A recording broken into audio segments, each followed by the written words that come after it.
Hey guys, tonight we slip into a night market by the sea. Lamp smoke hangs low. The air tastes like pepper and salt. You move slowly because the heat presses your shoulders like a warm hand. Piles of cinnamon curl like tiny scrolls. Ginger roots look like little sleeping animals. Saffron glows in small, careful hills. Somewhere a cat yowls, then gives up.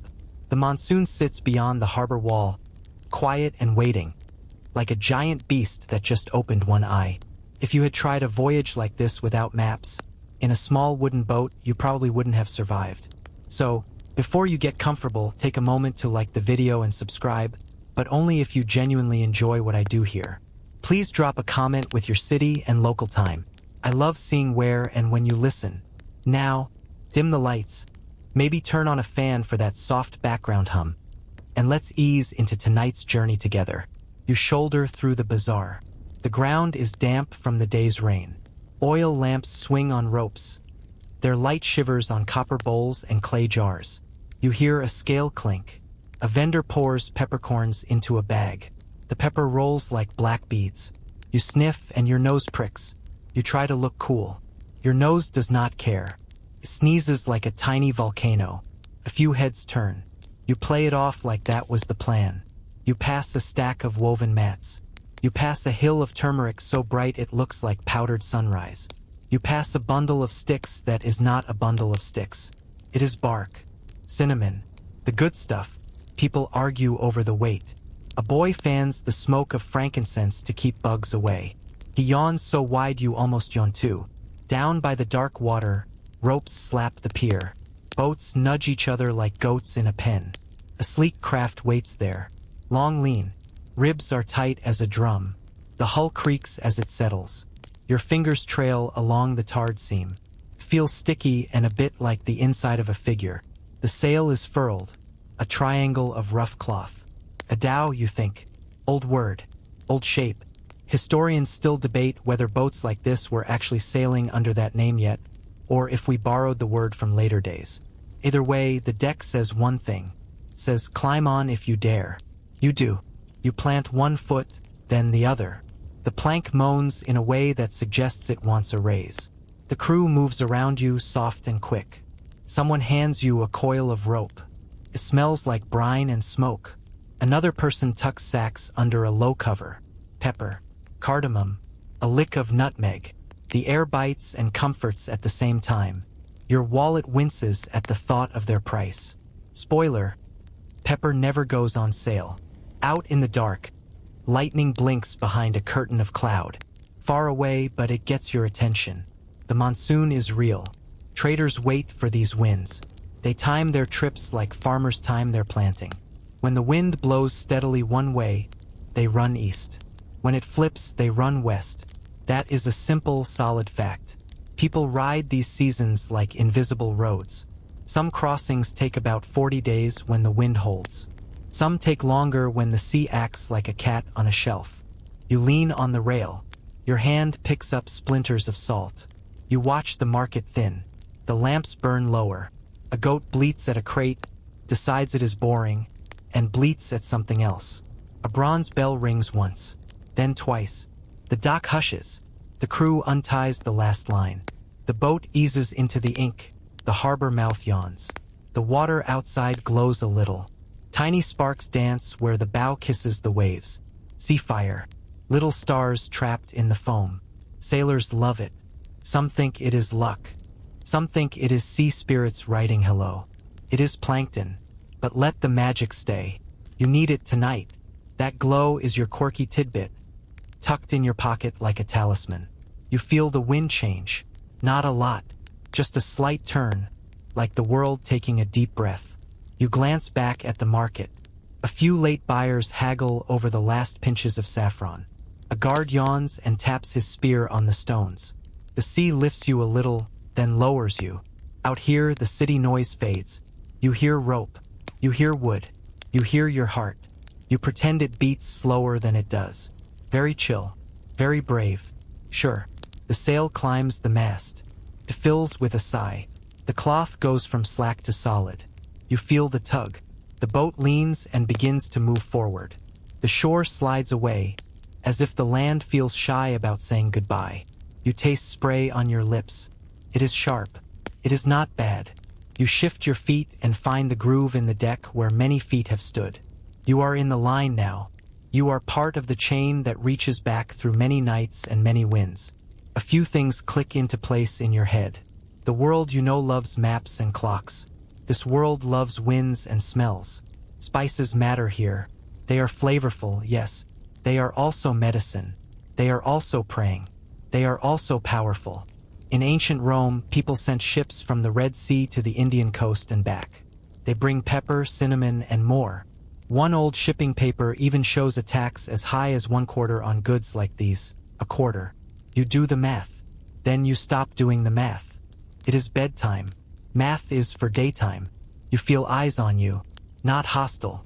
Curious. You look down. Cat has sneaked aboard. It saunters past like the captain of all water. It sits by a coil of rope and judges everyone. You ask, in your head, if it packed its sea legs. The cat blinks. Cats pack nothing. That is the joke. The sky opens a slit. A few stars peep through. You think of all the people who look at these same points of light.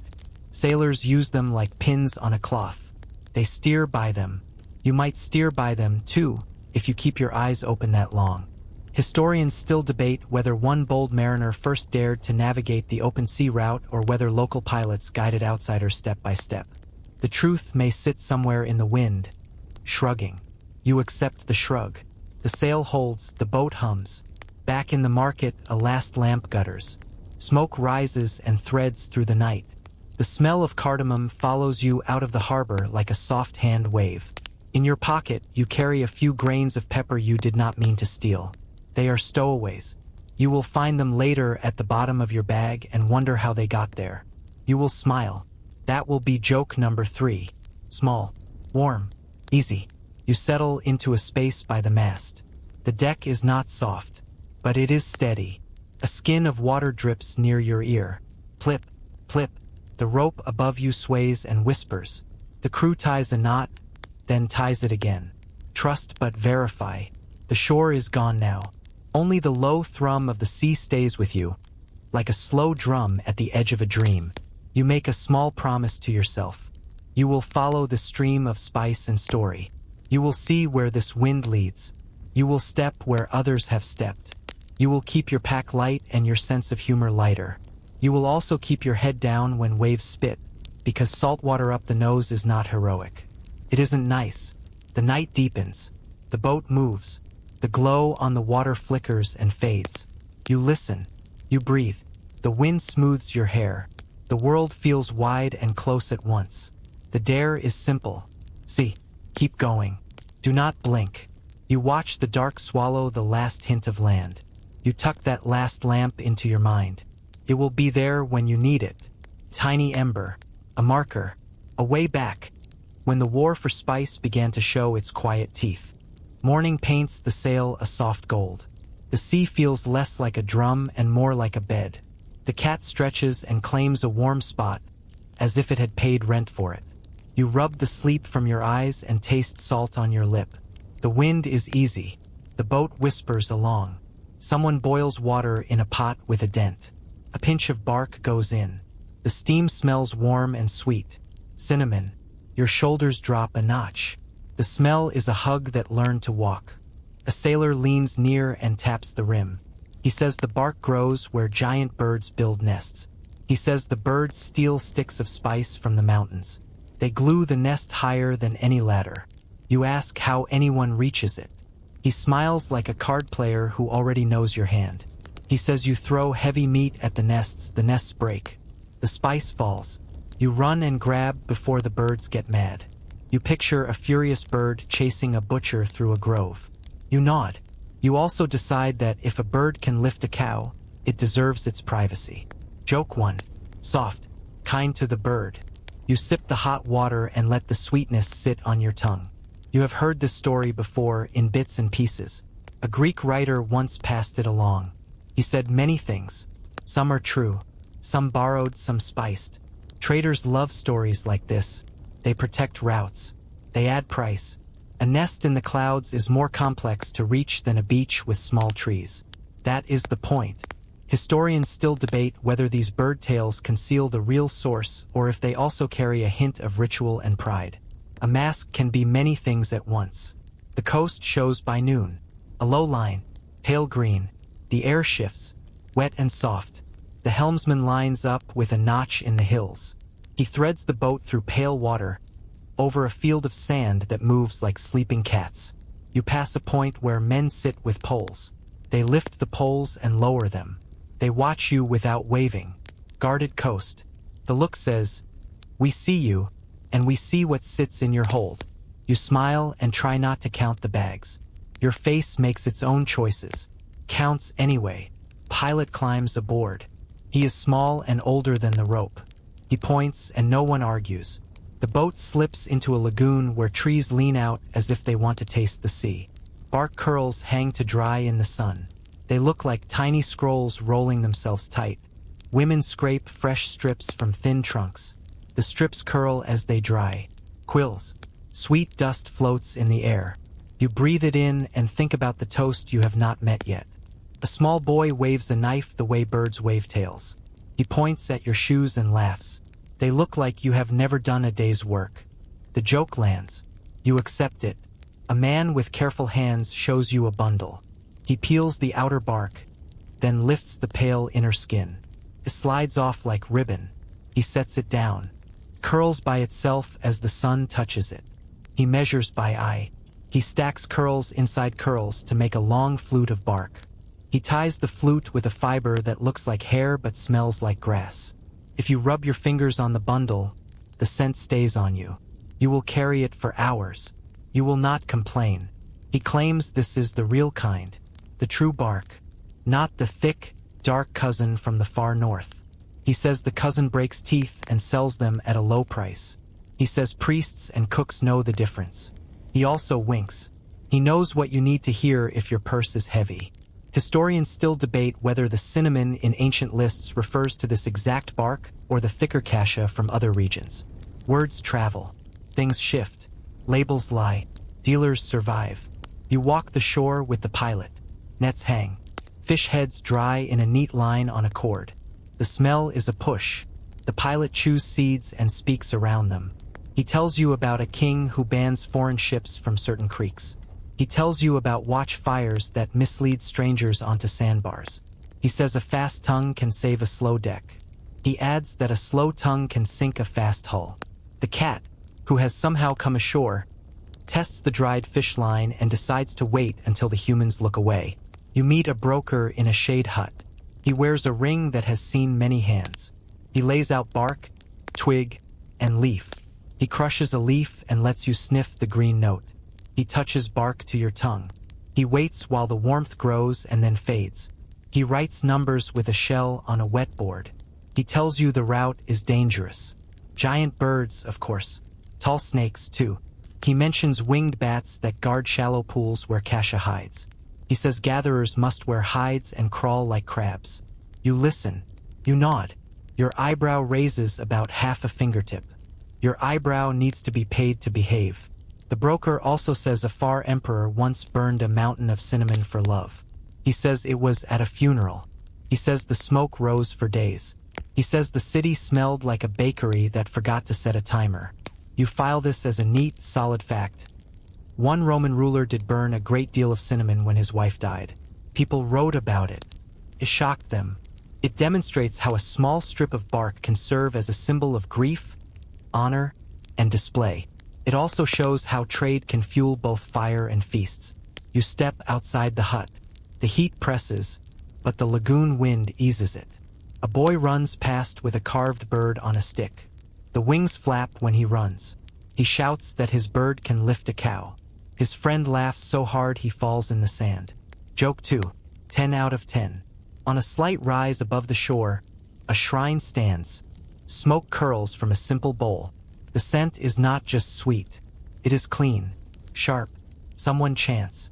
The sound is slow and low. You feel how spice moves from the kitchen to the temple to the tomb. In ancient Egypt, people mixed spices into oils for the dead. They packed lungs and limbs with resins and bark. They hoped to keep the body safe for a long road. You close your eyes and see a quiet room, a careful hand, and the slow ribbon of smoke. You open them and see the same ribbon here.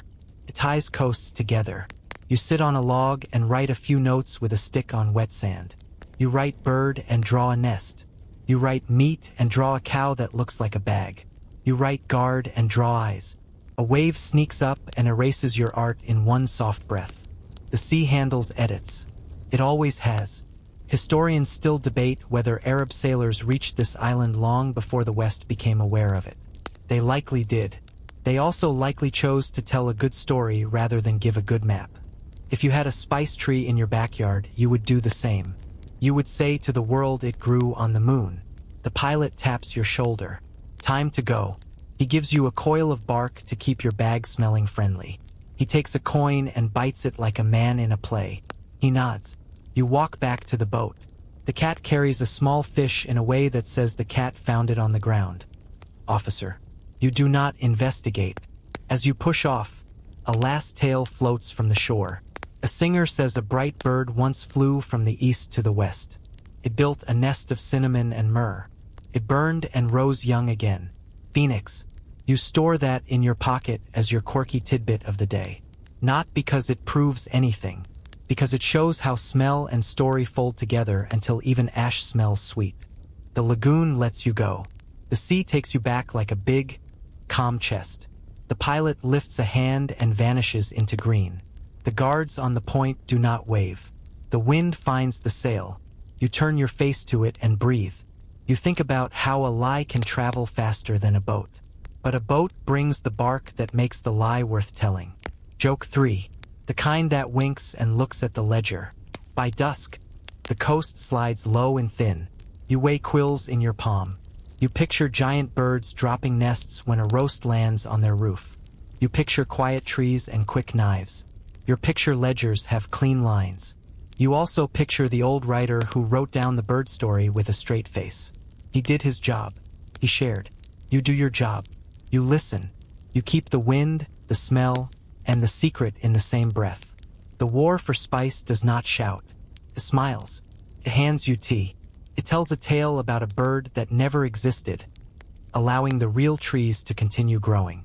By dawn, you smell land before you see it. Wet leaf, river mud, pepper, sharp and round. The coast rises slowly, flat palms and a pale sky. A long river mouth opens like a split shell. Sandbars lie hidden beneath the surface of the water. The pilot makes minor hand signs. The helmsman answers with tiny moves. The boat slides over the bar with a faint hiss, like a cat deciding not to scratch the sofa. You hold your breath and then pretend you did not. Ahead, the river is busy. Canoes dart. Broad boats sit low with sacks stacked like sleeping oxen. On the bank, poles hold up the roofs of palm trees. Warehouses lean on tall legs. Ropes hang. Children run with bundles of twigs and shout at no one in particular. You drift past a mound of clay jars. Some still wear resin seals. A faded stamp peeks out, Greek letters. You feel a little thrill. You tell your face to stay calm. Your face ignores you. It smiles like a tourist. A bell clinks 3 times. The boat bumps a wooden quay. Men catch ropes and make the line fast. The air tightens around you. A hush before the bit that matters. Pepper spills as a sack is lifted. The beads scatter and bounce. Several roll to their feet. Your hand twitches. The memory of the cinnamon nest story smirks in your head. You look up at the sky, just in case a giant bird plans a heist. The sky looks bored. You step onto the planks. They are warm already. The cat jumps down too and walks like it owns a third of the river. A man in a cotton wrap meets you. He wears a small tag with a bow carved on it. Chair a sign. He is not a king. He is the king's hand at the quay. He nods once. He points to a roof of woven mats. You follow. Your shoes make a soft knock on the boards. You try to look like a person who counts gold every day. Your hands sweat like steamed dumplings. Joke 1. Light. Honest. Under the roof, a table waits. On it sits a small pair of scales and a row of weights. A scribe dips a stick into a lump of sticky red. Lack. He warms it with his breath. He stamps a tiny seal on a string and lets it cool. He looks at you with eyes that have seen every trick and learned 3 more. He asks what you bring. He asks what you want. His tone suggests that both answers are peppered. Men carry sacks past. They pour the grains onto woven mats. Women spread them with flat hands. The sun works on them. The air smells like heat and forest. You lean close. Pepper is green on the vine. It turns black when it dries. It turns white when the skin is rubbed off. A broker tells you this with pride. He bites 1 grain to test the bite. He nods. He says this patch is good. He says the hills gave well this year. He also says the roads take lives. Leeches. Slips. Cart lost in a brown flood. The pepper roads come down from the high western Ghats. Packmen carry baskets. Oxen pull. Rain pushes. The city counts. You walk a little uphill to see where it all meets. A long line of porters moves like an ant trail. Their baskets smell like rain and spice. A woman with silver bangles calls orders. She runs a guild house. She belongs to a group that sets prices and guards routes. She says her people can find a safe river bend in the dark. She says they can also find a liar by noon. You nod. You believe her. Local guilds hold the throat of the trade. They talk to the king. They talk to the boatmen. They speak to each other in soft voices. Their eyes clear and focused. You come back to the mat roof table. Coins get poured into a brass bowl. The sound is the sound everyone loves. A small clink. Then another. Gold discs flash in the light. One face shows a laurel crown. Another shows a stern profile. You can make out a few letters. Average. Tib. Old names. You breathe. Roman gold like this shows up in many fields here. People have found hoards in this land. Real ones. Stacks of coins with emperor heads that look a little surprised to be in a coconut grove. The scribe taps a coin and watches it bounce. He smiles. He says your gold is good. He says many people lie. He says the scale does not. You glance at the scale and wonder if it has ever lied for a friend. Joke 2. Quiet. Not untrue. A second man joins you. He wears a simple ring and an easy grin. He is a customs officer. He does not look like a soldier. He looks like a math teacher who loves fishing. He lists the fees. He draws little boxes on a palm leaf. He points at the box that belongs to the king. He points at the box that belongs to the river. He points at the box that belongs to the men who keep knives off this dock. You pay. He warms the milk again. He stamps a mark. The string on your sack now bears the bow seal. It will break if someone tries to steal a scoop. You like that. The seal is a tiny promise in a busy place. From outside, a shout rises. A new boat noses in. Men with curled beards carry long jars. Wine by the smell. Maybe oil. Maybe a sauce that makes brave noses blink. A local boy runs up with a reed and taps the jars. He listens to the note. He grins. He can tell how full it is by sound.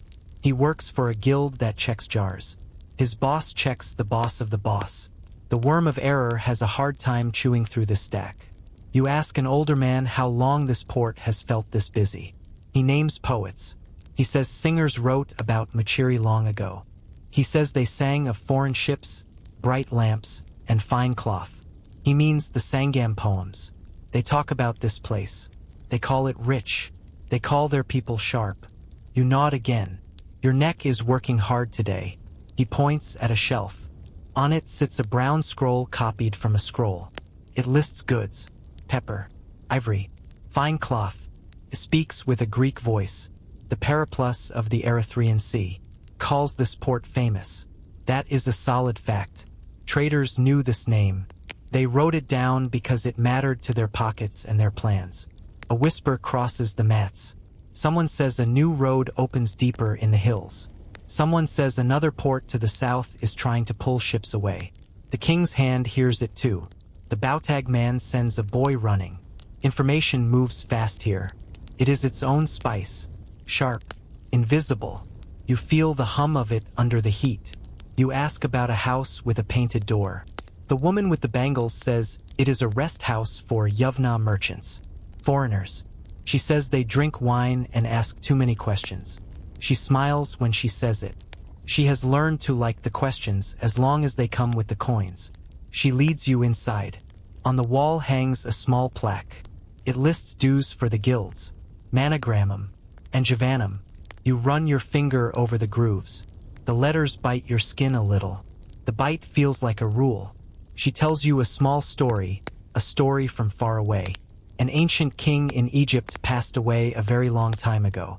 When his embalmers prepared him, they inserted peppercorns into his nose to maintain his shape. They came from lands like these. People still talk about it because it is odd, beautiful, and a little funny. That is your quirky tidbit. It says the path between forests and palaces can be very long and very old. She walks you back to the mats. The customs man returns. He counts again. He has more rules than teeth. He jokes about it first. You laugh with him. Joke 3. Kind. Easy on both of you. He ties off your strings and hands you a small token on a cord. It allows you to pass through the next gate without further questions. You put it around your neck and feel its weight. It is not heavy. It is power anyway. A boy brings you a banana leaf cone filled with hot rice and a pinch of pepper. You taste it. Your tongue wakes like someone opened a window in your head. You imagine the spice hitting a Roman table. You see a cook with a big spoon and a bigger grin. You picture a recipe book that loves pepper so much it puts it in almost everything. The ancient Roman cookbook, known as Apicius, does that. Another simple fact. It shows how pepper walks from the hills to the kitchens and sits there like a king. You look again at the map in your mind. The river joins the sea. The roads climb to the green ridges. The coins move to the counting bowl. The king takes a slice. The guilds take care. The customs men keep score. The heat of pepper turns into power for people who do not cook with it at all. Turns into walls, into wells, into the roof above your head. A slight breeze starts upriver. Smells like rain that is not here yet. A fisherman says floods can change everything in one night. He nods at the banks. He says the river once jumped and made a new mouth. He thinks it might do it again. Historians still argue whether the place you stand on is precisely the old Maziris, under a name like Patnam, or if the real heart still lies nearby, buried under deeper mud. The river keeps its own secrets. It always has.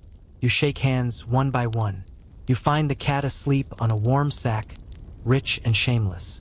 You lift it gently and set it on a coil of rope. It opens one eye and forgives you for nothing. You carry your stamped sacks to the boat. You do not spill a grain. The quay slides back. The river carries you out. The bar waits. The sea waits beyond that. A small part of this port sticks to you. A smell. A stamp. A warm coin's edge. You think of the hills, the roads, and the counting bowl. You hold the wind in your mouth and let it go slowly. The river gives you a last cool kiss. Then the air changes. Dry. Clean. It comes from the northeast and brushes the palms the wrong way. You feel it on your cheek first, then in your chest. The crew shares a look. The winter wind has arrived. Good timing. Your sacks wear their neat bow seals from the quay. Pepper rests under a canvas like a quiet drum. The cat sits on the coil again, keeping a watchful eye. Someone says a name. Hippolytus. It drifts across the deck like a small rumor that likes itself. Some say he was a pilot who guessed the pattern of the sky. Some say he just listened to local masters who already knew. Some say Hippolytus is not a person at all. It is a word for the wind that blows steadily and surely.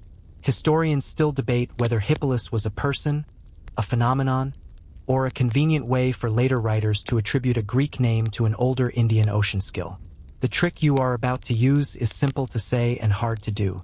Stop hugging the shore. Stop creeping from creek to creek, paying every toll and bowing to every light on a pole. Wait for the right season wind. Then point your bow at open water. Trust the sky. Cut the corner. A straight line cuts many hands out of your pockets. That is why the old hands on the coast do not clap. Their grip loosens when you go wide. You stand with the helmsman. He squints up. He sniffs like a hunter. He points at a shelf of thin clouds that ride high and lean a little. He says the swell from the right fights the chop from the left. He says that means the new wind now sits on top of the old. Soon it will rule. You nod like you knew that too. Joke 1. Your nod fools exactly no one, not even the cat. The pilot puts his finger on the map in his head. He draws a line you cannot see. He tells you what many sailors now know. In summer, a big wind blows from the southwest. It pushes ships from Arabia and the Red Sea toward India. In winter, the wind flips. It blows down from the northeast, carries ships back. When you leave at the right moment, you ride that push for weeks. This knowledge turns a chain of risky hops into one long glide. A solid fact stands here. A Greek geographer once wrote that approximately 120 ships sailed from an Egyptian port to India each year when this trick was in use. That was a lot even then. People were not shy about riding a good wind. You pass the bar and watch the river mouth shrink like an eye that grows sleepy. The coast slides by. Palms turn thin, then vanish. The shore goes from line to nothing.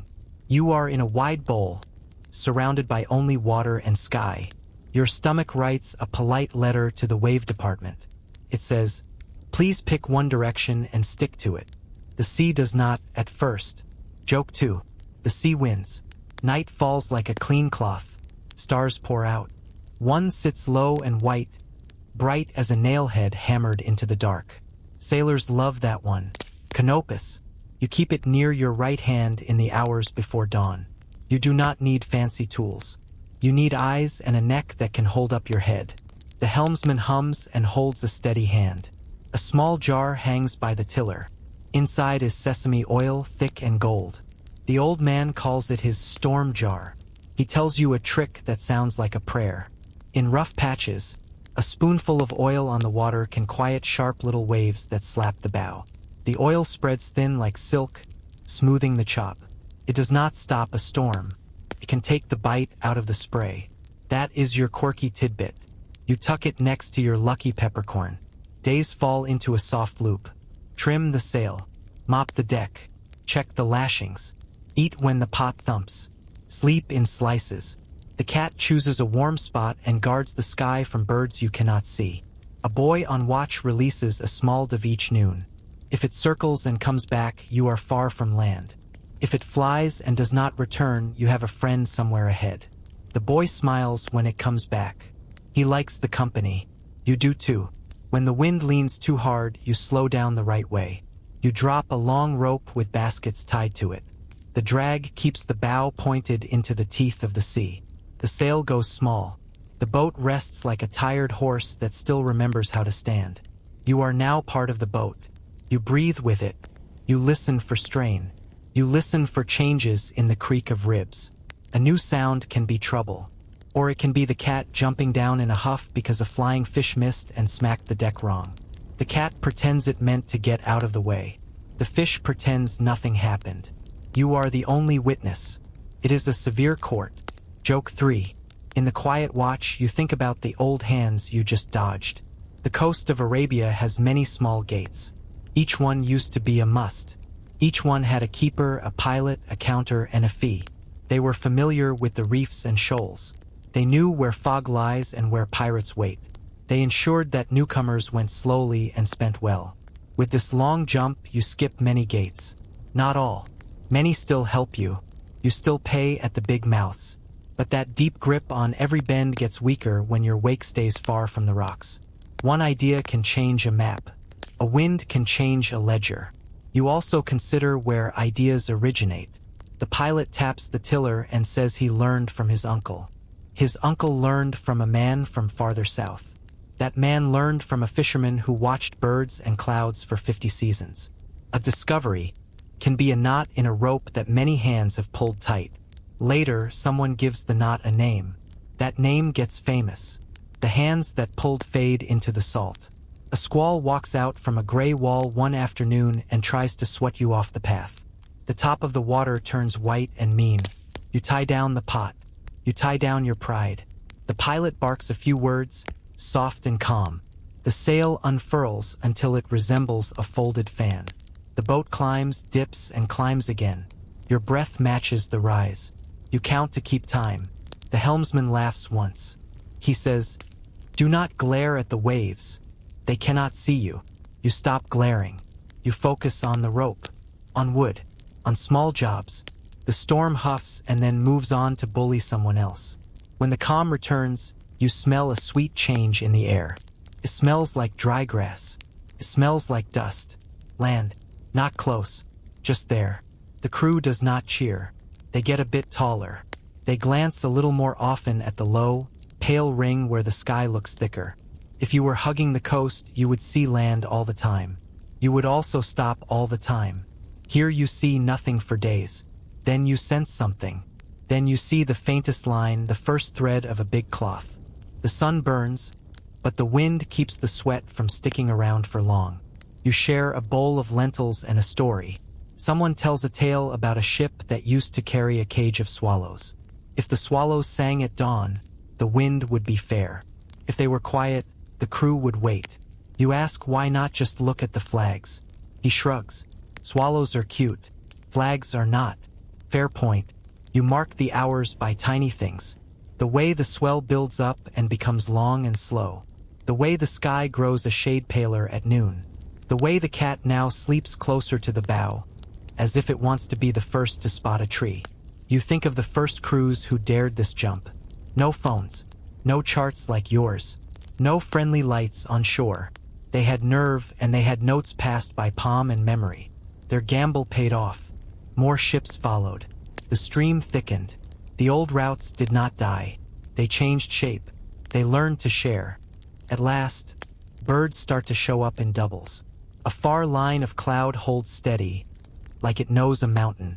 The helmsman points with his chin. He does not need to say it. The coast waits. A gate waits somewhere along it. You will have to pick your slot and slide in when the swell lets you.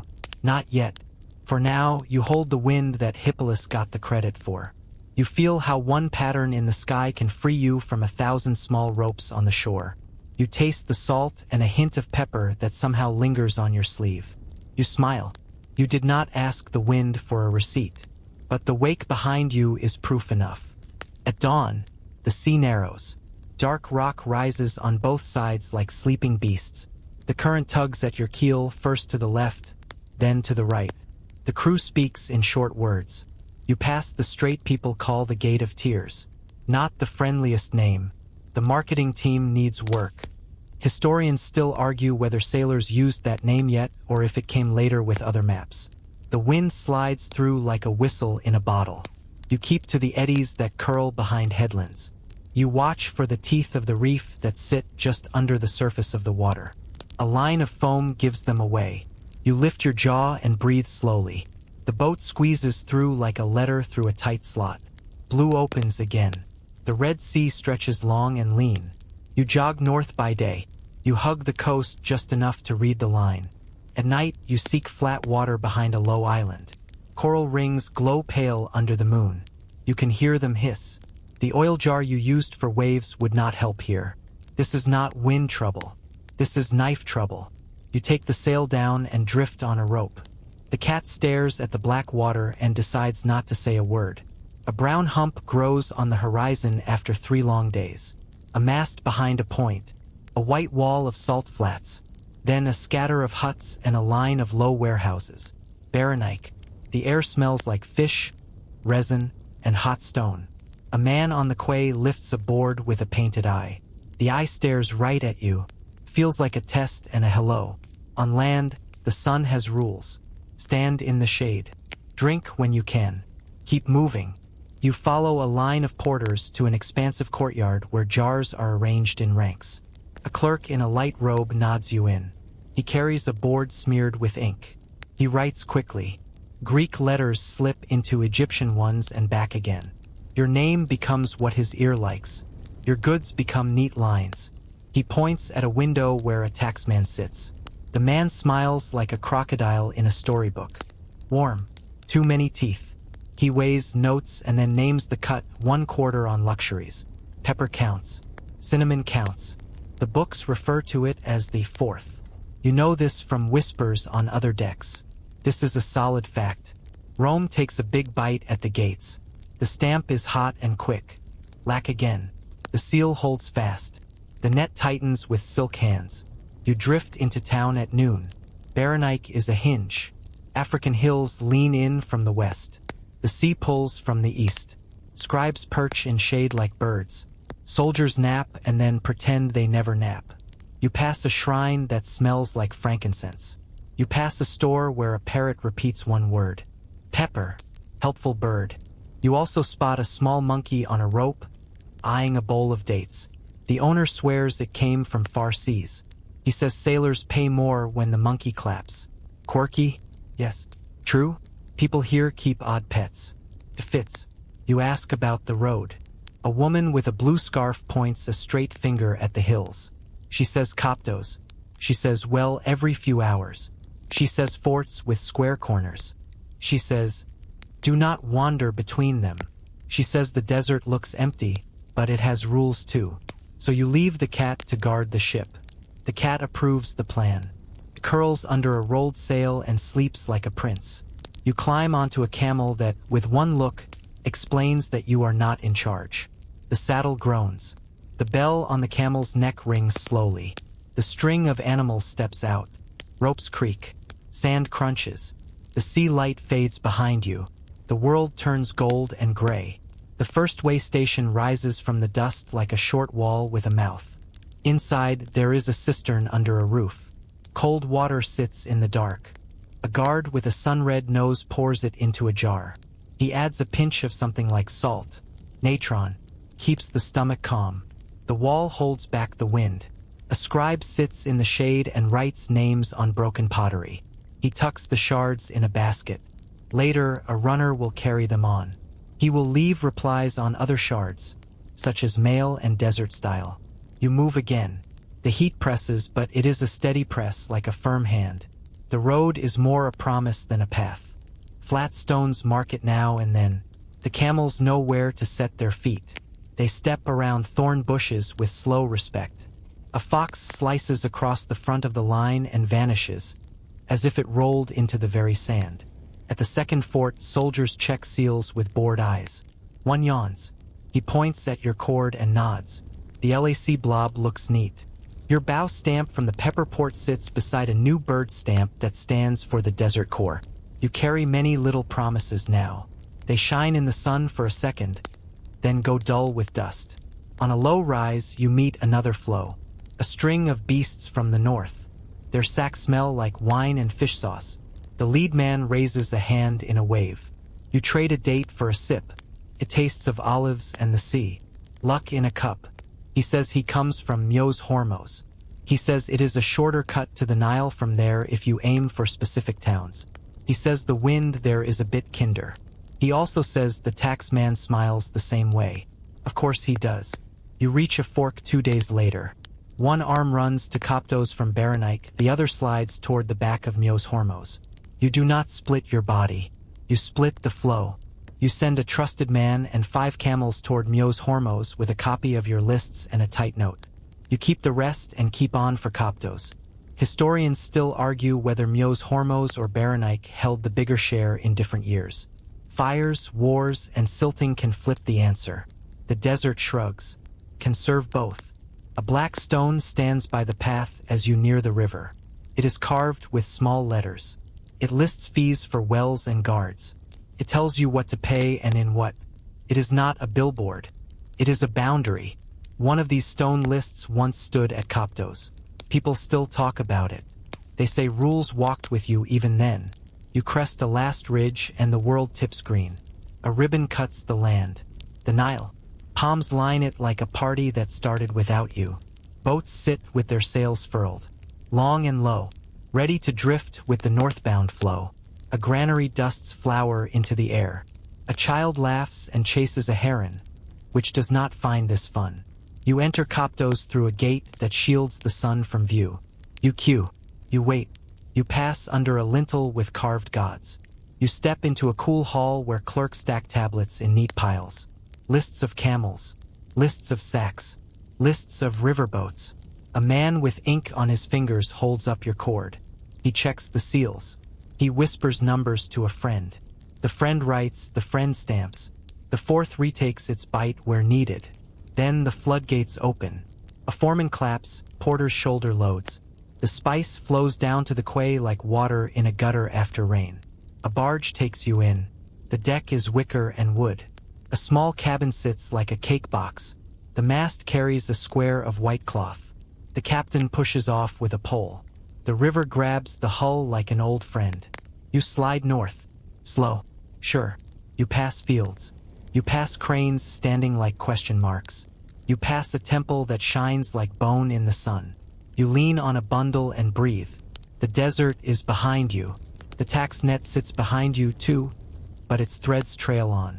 In Alexandria, up the river another set waits. Big walls, big scales, bigger bills. But that comes later. Tonight, there is only water and the slow flap of a loose sail. A boat from Myos Hormos joins the flow beside you by afternoon. The man you sent ahead sits on the bow and waves a palm leaf. He made his gait. Your lists match. Your seals match. Your luck holds. A soldier on the bank salutes and then uses the same hand to swat a fly. A scribe on the deck beside you mumbles a line about gold running east like sand through fingers. You have heard that line before. He has too. It is a worry that people wrote in Rome. They frown. They count coins. They still buy pepper. Nothing has changed there. You think about the steps behind you. The tight pass with the whistle wind. The coral that waited under the moon. The clerk with quick hands. The monkey that clapped. The forts with their cool wells. The fork in the road that lets you be in two places at once. The stone that listed fees like a poem without rhyme. The gate at Coptos did not blink. The river that says, "Come on then, bring your heat to the north." You close your eyes for a moment. You hear the bell on a camel in your head. Slow, calm. You open them and see the wake curl from the oar. It is a line drawn with a soft brush. A neat line. A line that leads to a wide mouth and a blue sea beyond that. But for now, you let the Nile do the work. You sip water that is not salty. You wave a fly away like a pharaoh who forgot his fan. Joke too. Feels good to be silly in a hall of rules. The sun folds into the palm tops. Cool slides down the bank. A frog begins its small song. The captain lights a lamp that smells like bees. You think of the cat back at Berenike, asleep on the sail. You think of the oil jar trick and the way wind writes on water. You think of gates, hands, and seals. Then you stop thinking. You watch the stars come on, one by one, like a kind clerk who works late and never complains. The river slides you through reeds and light. Then the track pulls you east. Sand waits. Heat waits. You leave a share of pepper with the barge boss for Alexandria. You take the rest and step into the inland lanes. Your feet forget the sway of boats. They learn the slow sway of a camel. The saddle groans. The camel looks back at you with calm blame. You nod like you speak camel. The camel is not fooled. Joke 1. A lean man in a red headcloth rides beside you. He taps your bow-sealed sacks with a stick. He smiles when the seal holds. He shows you a thin tablet with a flowing hand on it. Nabatean script. He says his people run this road. Hills to ports, ports to hills. He points at the south. He says incense rises from there. Frankincense. Myrrh. He points at your bags. He says pepper rides with it now. This is a solid fact. The Nabateans once steered incense from the deep south to the coast of the sea. Their hands knew the oases and the wells. Their eyes knew who to pay and who to avoid. The road across Sinai is not really a road. It is a chain of memories. Wadis twist like snakes asleep. A set of 3 stones under an acacia marks a turn. A notch in a ridge marks another. You travel mostly by moon. The day is for shade and quiet jobs. Mending, counting and writing little notes on potsherds. Your guide carries a roll of date paste. He slices it with a knife that looks like a crescent.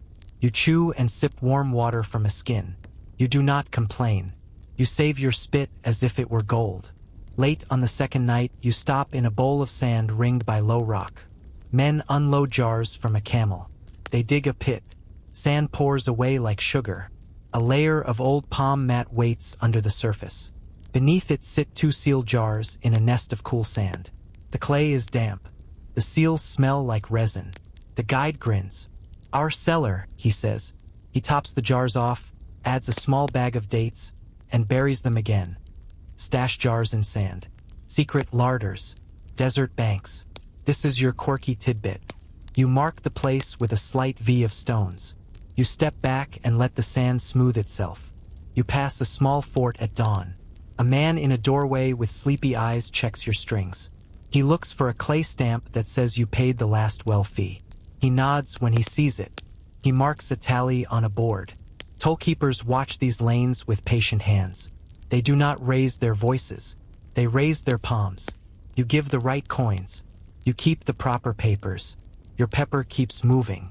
Gaza sits low and gray by the sea on the third day. You do not stop long. You pull into the inland lane again. The line heads to a canyon of red stone. You enter a narrow slit where the walls rise like tall curtains. The air turns cool. Water sings under your feet somewhere. A thin channel runs along one wall. It is cut by hand, curves and climbs. It feeds cisterns tucked into the rock. The people here carved water out of the cliff. That is another strong fact. Nabatean engineers made channels, dams, and underground tanks. They turned a dry city into a rose bowl. The slit opens, and a front of stone stands above you like a dream that does not end. Columns, scrolls, a face of rock dressed like a palace.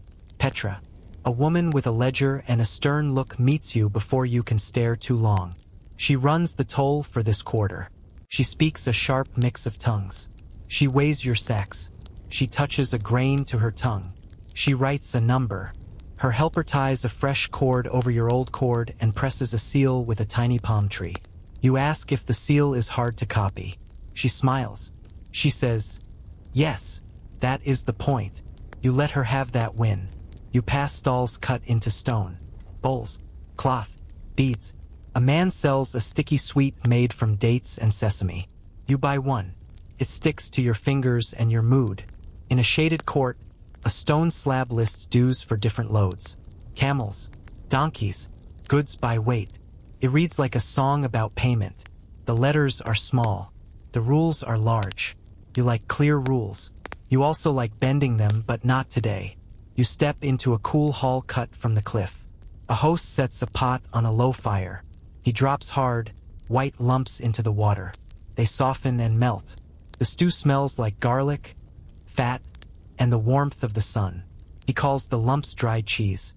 Jamied. You chew one plain and decide it is a shy rock that wants to be soup. Joke 2. The host laughs and adds more water. You follow the line north. The land rolls. The air dries in a new way.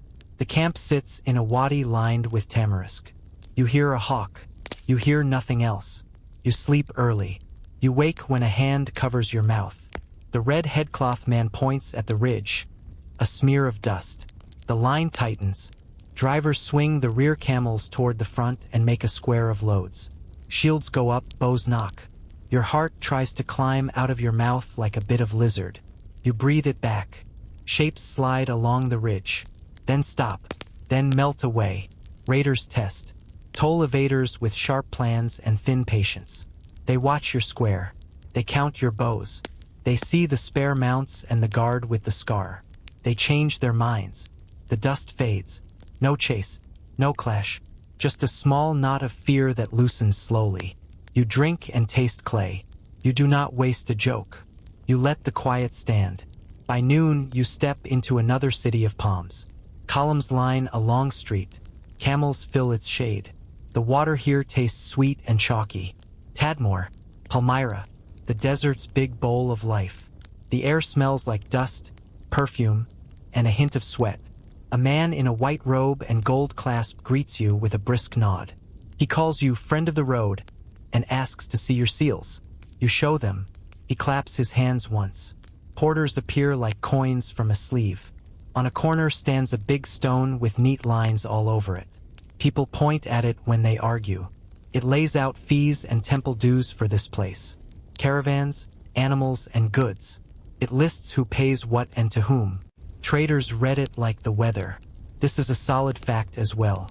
A tax list in stone once stood here. It told the city how to take its fair share of the road. You feel better when rules are in stone and not just in words. In the market, a clerk from the caravan guild shows you a chart. It is not lines and latitudes. It is names and men.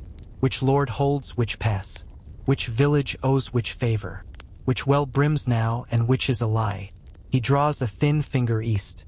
He says caravans run to the big river and back. He says they cross a bridge of boats in autumn, when the water cools. He also smiles and shrugs.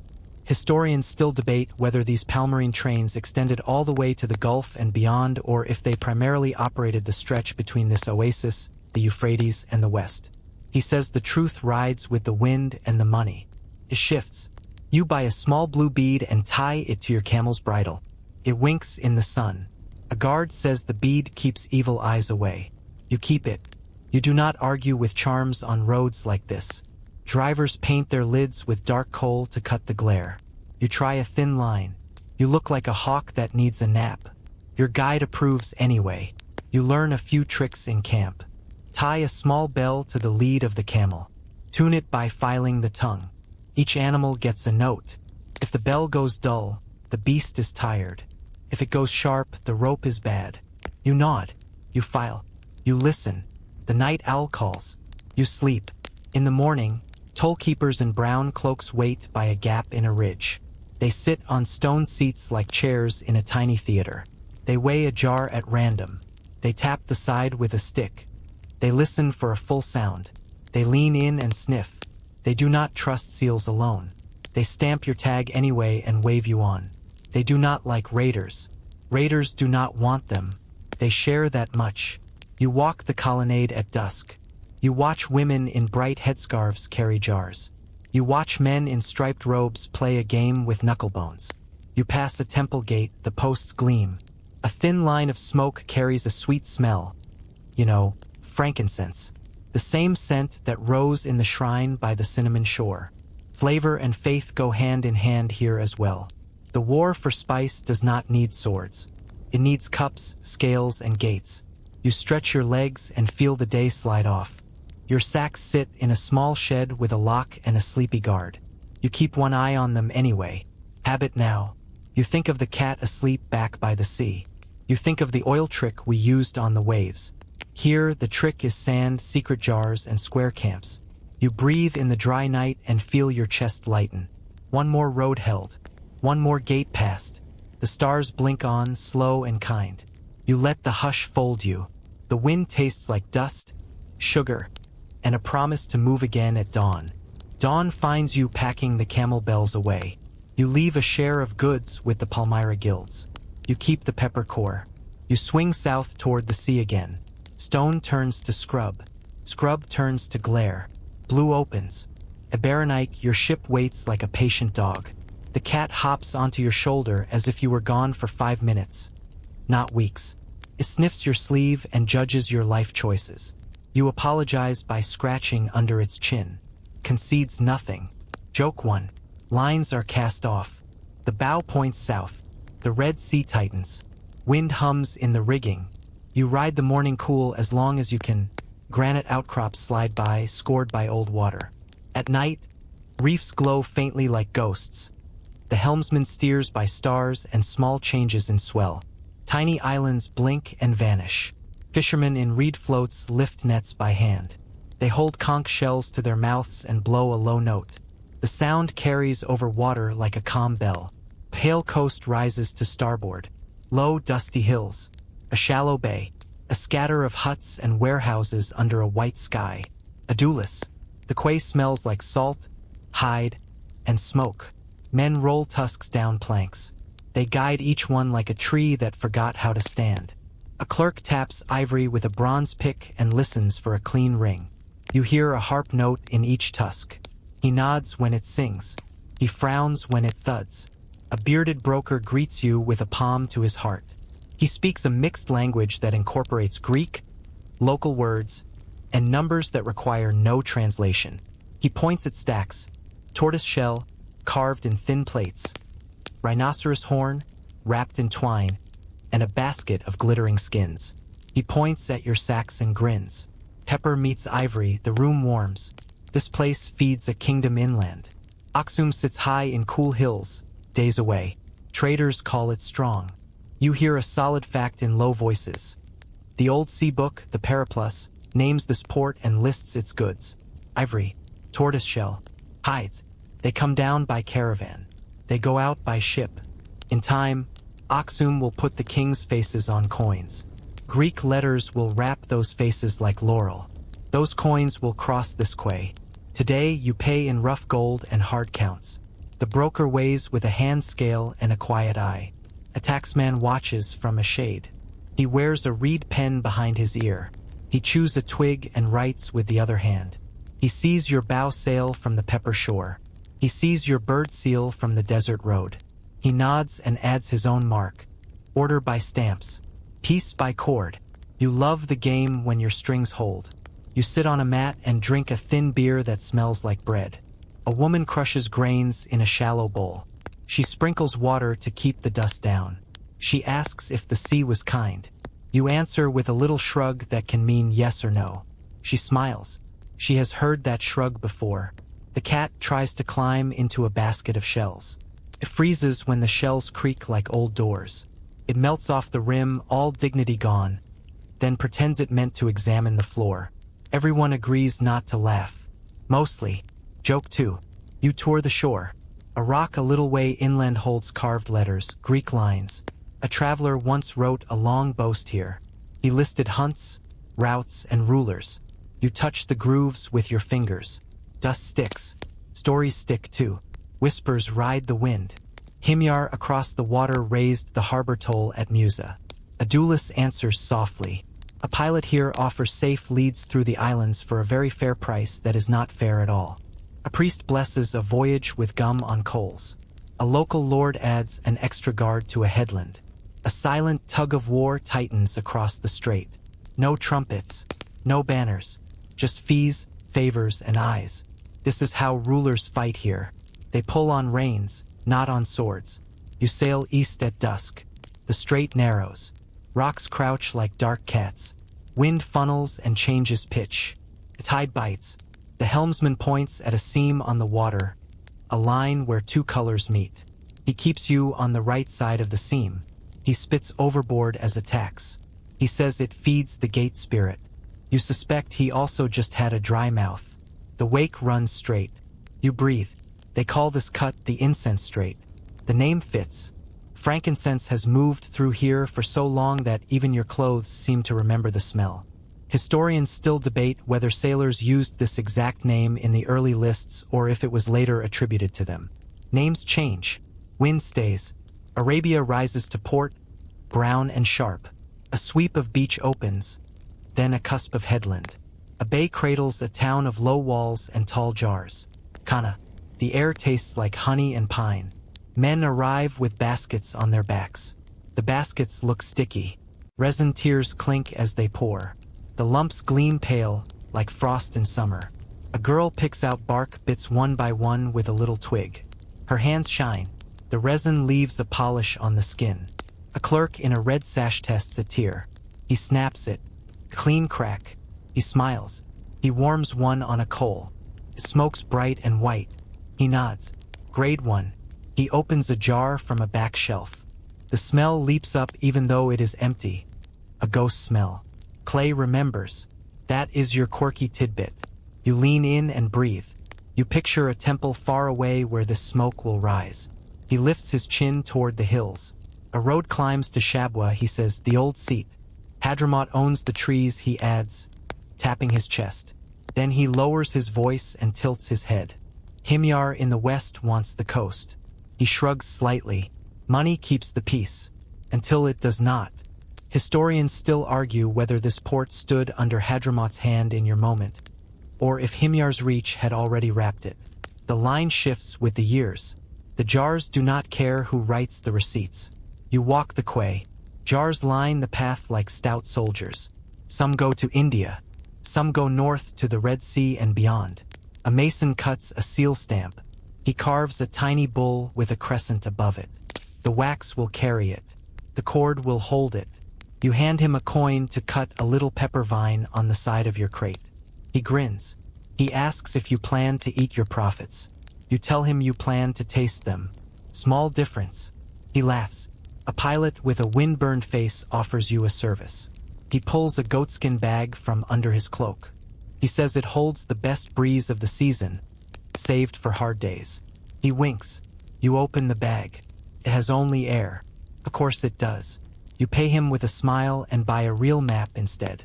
Joke 3. On a bluff above the town, you pause at a shrine. The priest lays resin on the hot rock. The smoke rises and twists. It leaves a thin taste on your tongue. A boy rings a bell that sounds like cooled bronze. You remember the bell on the desert camels. You remember the oil jar on the rough sea. Each place has a tool against fear. Here it is scent and song. Back on the quay, a clerk from the governor's house checks weights. He uses a balance beam with stones shaped like pears. He touches the scale lightly with one finger. He watches how the pointer stops. Not fast, not slow. True. He marks a slate. He stamps a chord. He does not smile. He does not frown. He is a wall with eyes. A man in a patched shirt tells you about a run down the coast.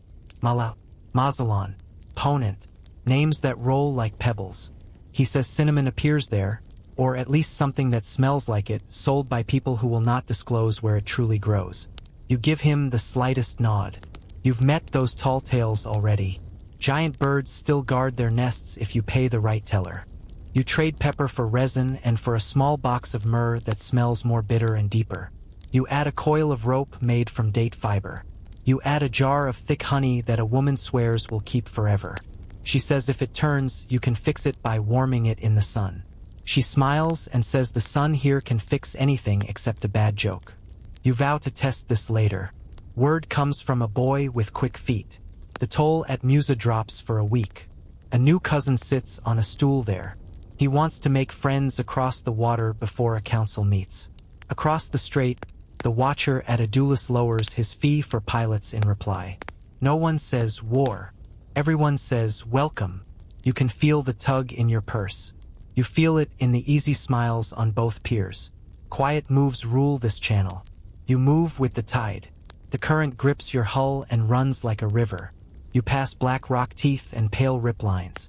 You smell fish, resin, and a hint of hot stone. The cat sits on the cabin and squints into the sun like a tiny admiral. It wishes it owned the wind.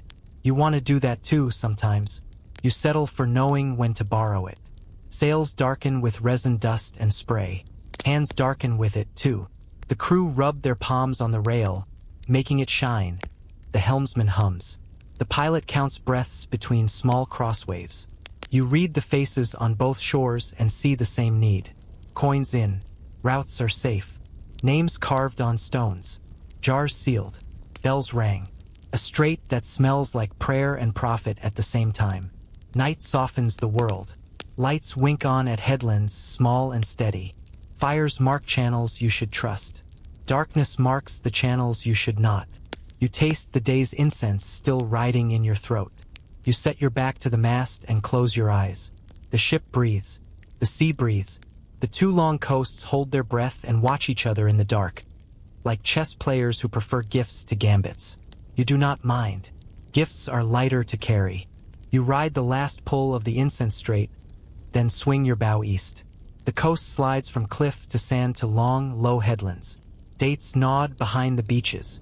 Water grows clearer. You see pale scars of reef under the skin. The helmsman points to a line where the sea turns a deeper blue. He calls it the safe lane. You keep your keel there like a thread through a needle. Oman's curve wraps you. A brown horn lifts from the sea. The wind changes its voice. It whistles inside the rocks. Then it drops to a hush that feels heavy on your shoulders. You angle past a cove where boats sit, pulled high, their stitched planks dark with oil. Men rub them with brushy ropes. They sing in time. The cat watches from the roof of the cabin and acts like it owns the entire peninsula. You remind me of taxes. It yawns in your face. Joke 1. You pause at a roadstead the sailors call Omana. Sailors argue about which Omana is the true one. This cove works for your water jars and your nerves. A boy dives to free a fouled anchor line. He smiles when he comes up, a fish wriggling in his fist. A trader shows you sacks that smell like dried limes and dates.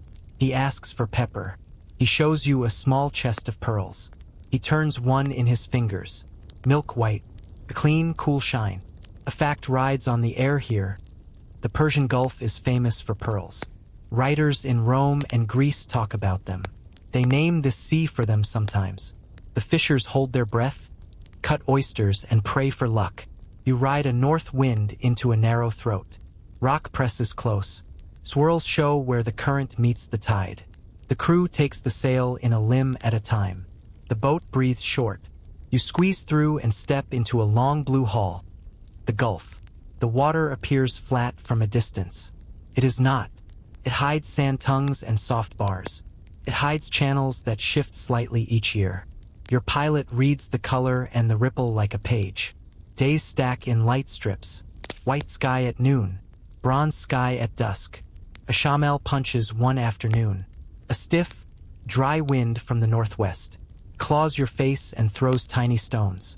You drop sail to a scrap and ride the push. Spray bites. Eyes water. The helmsman laughs and tucks a cloth under his cap like a stingy flag.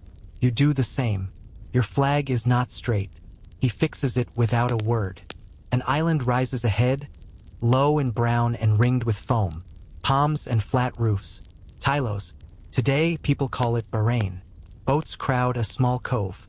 Divers oil their ear canals with a touch of olive oil. They tie stone weights to their ankles. They clamp their noses with bone clips. They hold a rope. They drop like arrows and rise like slow balloons. You watch one surface, eyes bright. He holds up a shell and grins. You try to grin back while your lungs quietly write their wills. The captain asks if you want to try. You say you enjoy breathing. It's best to keep a hobby. Joke 2. You drink sweet water from a well that tastes like the sea tried to be kind and learned a new trick. The well is deep. It pulls from veins under the floor of the bay. A woman pulls the rope with a steady rhythm. Her hands are roped with muscle. She asks how the wind treats you. You say the wind is a teacher with mood swings. She laughs and hands you a fig. A man with a ledger meets you by a shady wall. He asks about your business and your route. He looks at your cords. He nods at the bow seal from the pepper port and the bird seal from the desert. He adds his mark with a small stamp shaped like a palm leaf. Then he slides a little tray of dates to you. You slide a few coins back under the dates. His eyes do not change. The dates stay delicious. The questions stop. You have just bought silence with a handshake no one saw. It is not noble. It is how your ship keeps time in a tight sea. Stories stick to anchor cables. Sailors mutter about Gera on the far coast. Tall storehouses. Spices are tallied in dry rooms. Some say the old houses there use blocks of salt, cut neat and stacked like stone, then plastered salt walls in a salt wind. Your eyebrows try to climb off your face. Sounds like a tale. It is your quirky tidbit for this stretch. You file it under maybe, but neat. You also think gloss on salt would not last long near the sea. But a story does not need to be waterproof to travel. You push on. Sand spits lie just under the blue. Birds stand on them like servers at a calm cafe. Your pilot lifts his palm and flattens it when the depth is calm. He tilts his hand when the soft bottom rises. You love his hand more than any map right now. You pass a low town where men sell reed mats and date wine. You see a rope ferry sliding across a channel like a spider. Toward the head of the Gulf, the water stains brown. Rivers spill silt and stories. Palm groves thicken. The air turns humid, as if the land is trying to grow lungs. The channel splits and braids. Poles mark turns. You pass round boats that look like giant bowls, kuffa. They wobble but do not flip. Two men paddle. A donkey stares from inside one like a bored prince on a saucer. You blink. Then you pretend this is common and normal. The donkey blinks back, relieved to be taken seriously. A low city grows out of river mud and palm wood. Masts rise behind it. Carracks. You step down into Carracks Spasinu, the palisade of Hespeocines. The gate of the kingdom people call kerosene. This port is a hinge between sea and land. Long ago, a ruler fixed it on a spit where fresh and salt meet. The area has shifted and been rebuilt as the rivers have changed course.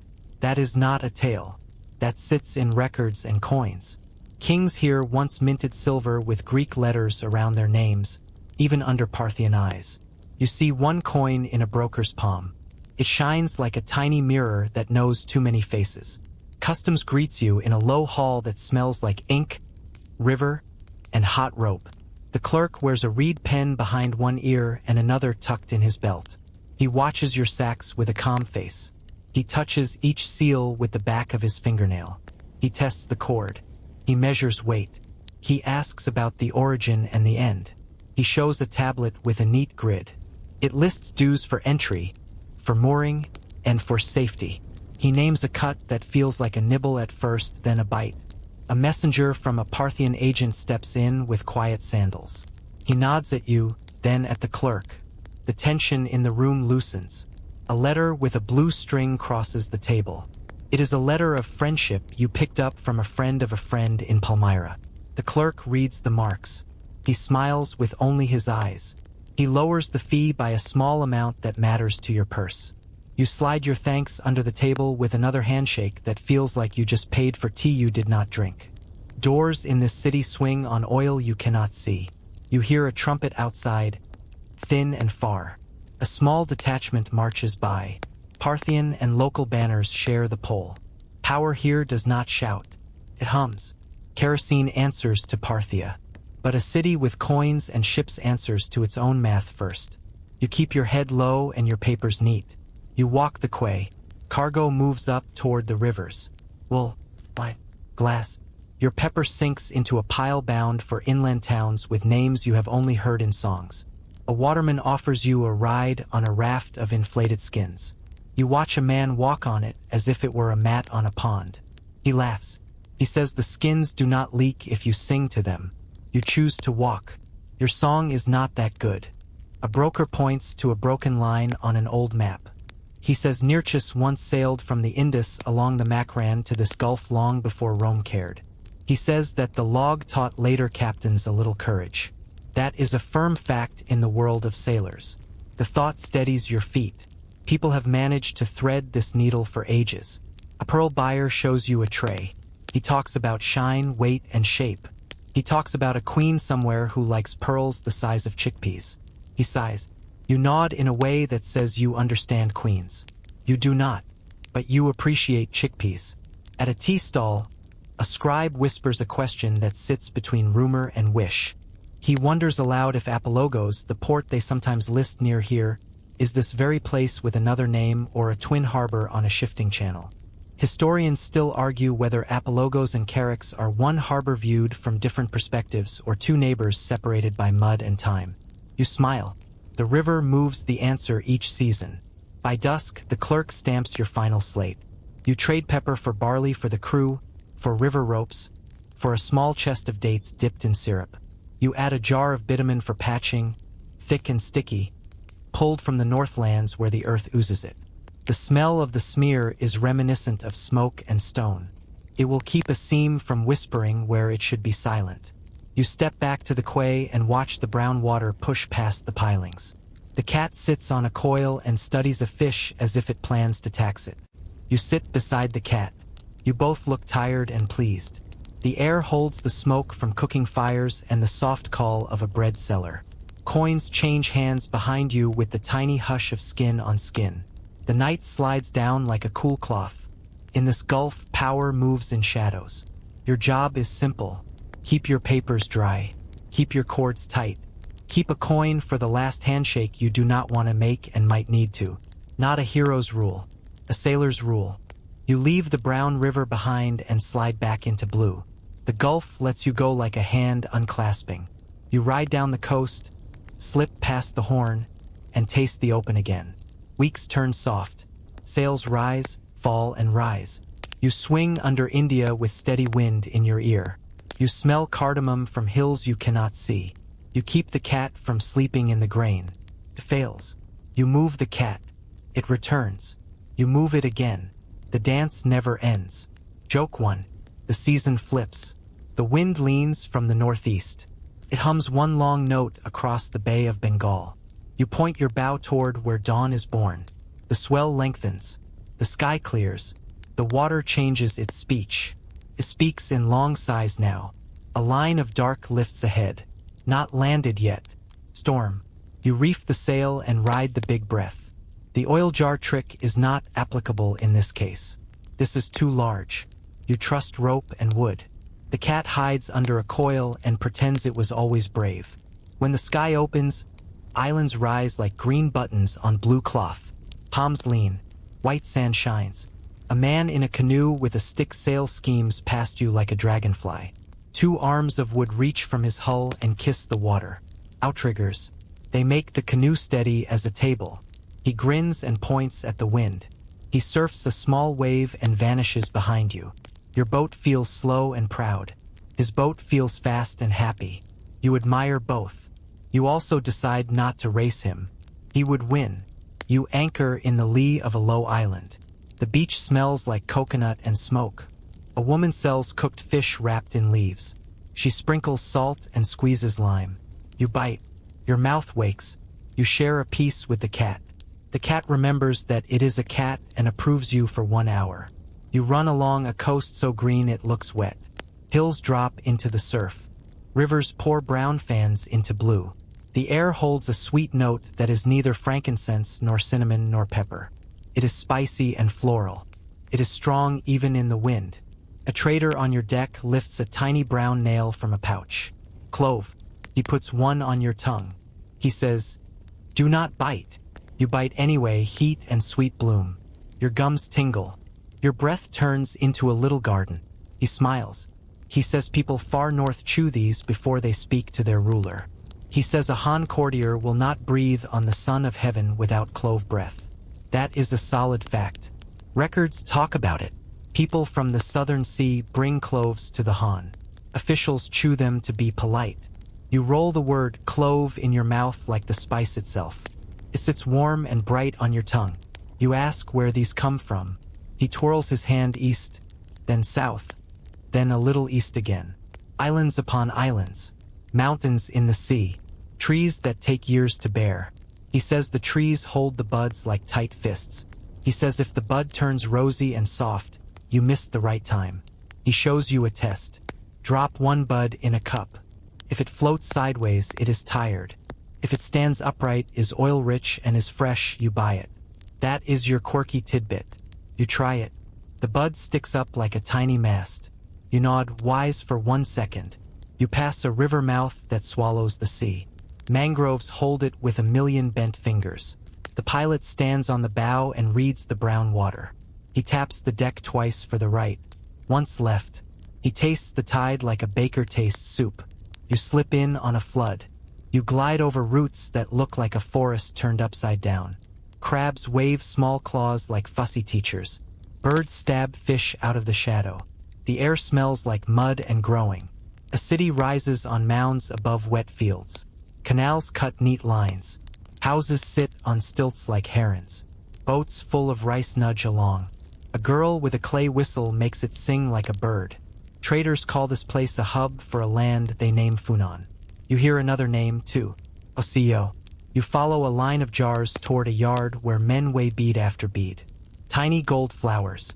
Red carnelian. Blue glass that catches light like water. A broker in a light robe shows you a Roman coin with a proud nose on it. He smiles like a magician. He says the sea brings strange faces. He is not wrong. A scribe with a bamboo tube at his belt greets you. He wears a square cap and has a calm mouth. He says he came downriver from Jiaoji, a Han post far to the north.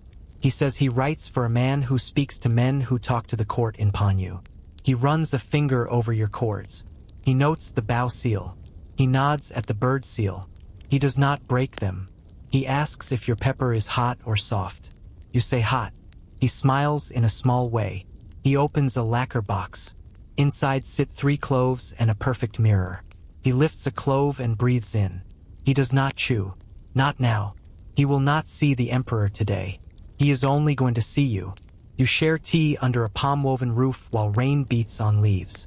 It falls hard, then stops as if someone closed a door. The air steams. He speaks slowly. He says silk for spice, mirrors for glass. He says he wants the odd blue stones from the Gulf.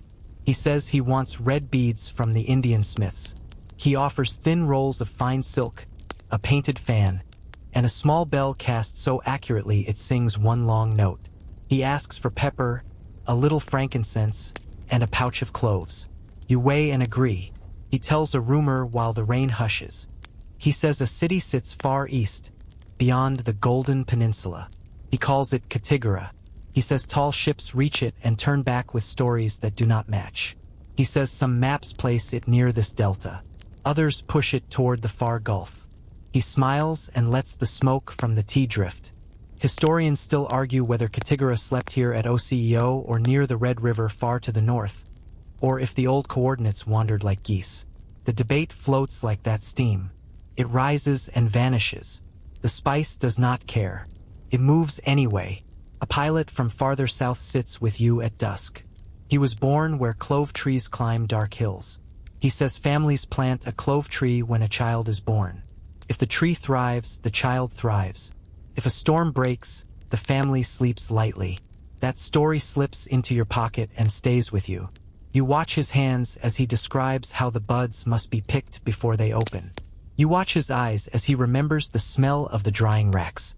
He looks like a man who knows a wind you have not felt yet. The map blurs as you push east along churn channels and tight straits. The boat feels new currents. The sea squeezes through the gap between islands like a crowded market between stalls. You ride a rip that runs smooth as silk beside a rip that snarls. You lean the sail. You count heartbeats. You trust the pilot who reads tide lines like letters. He taps once.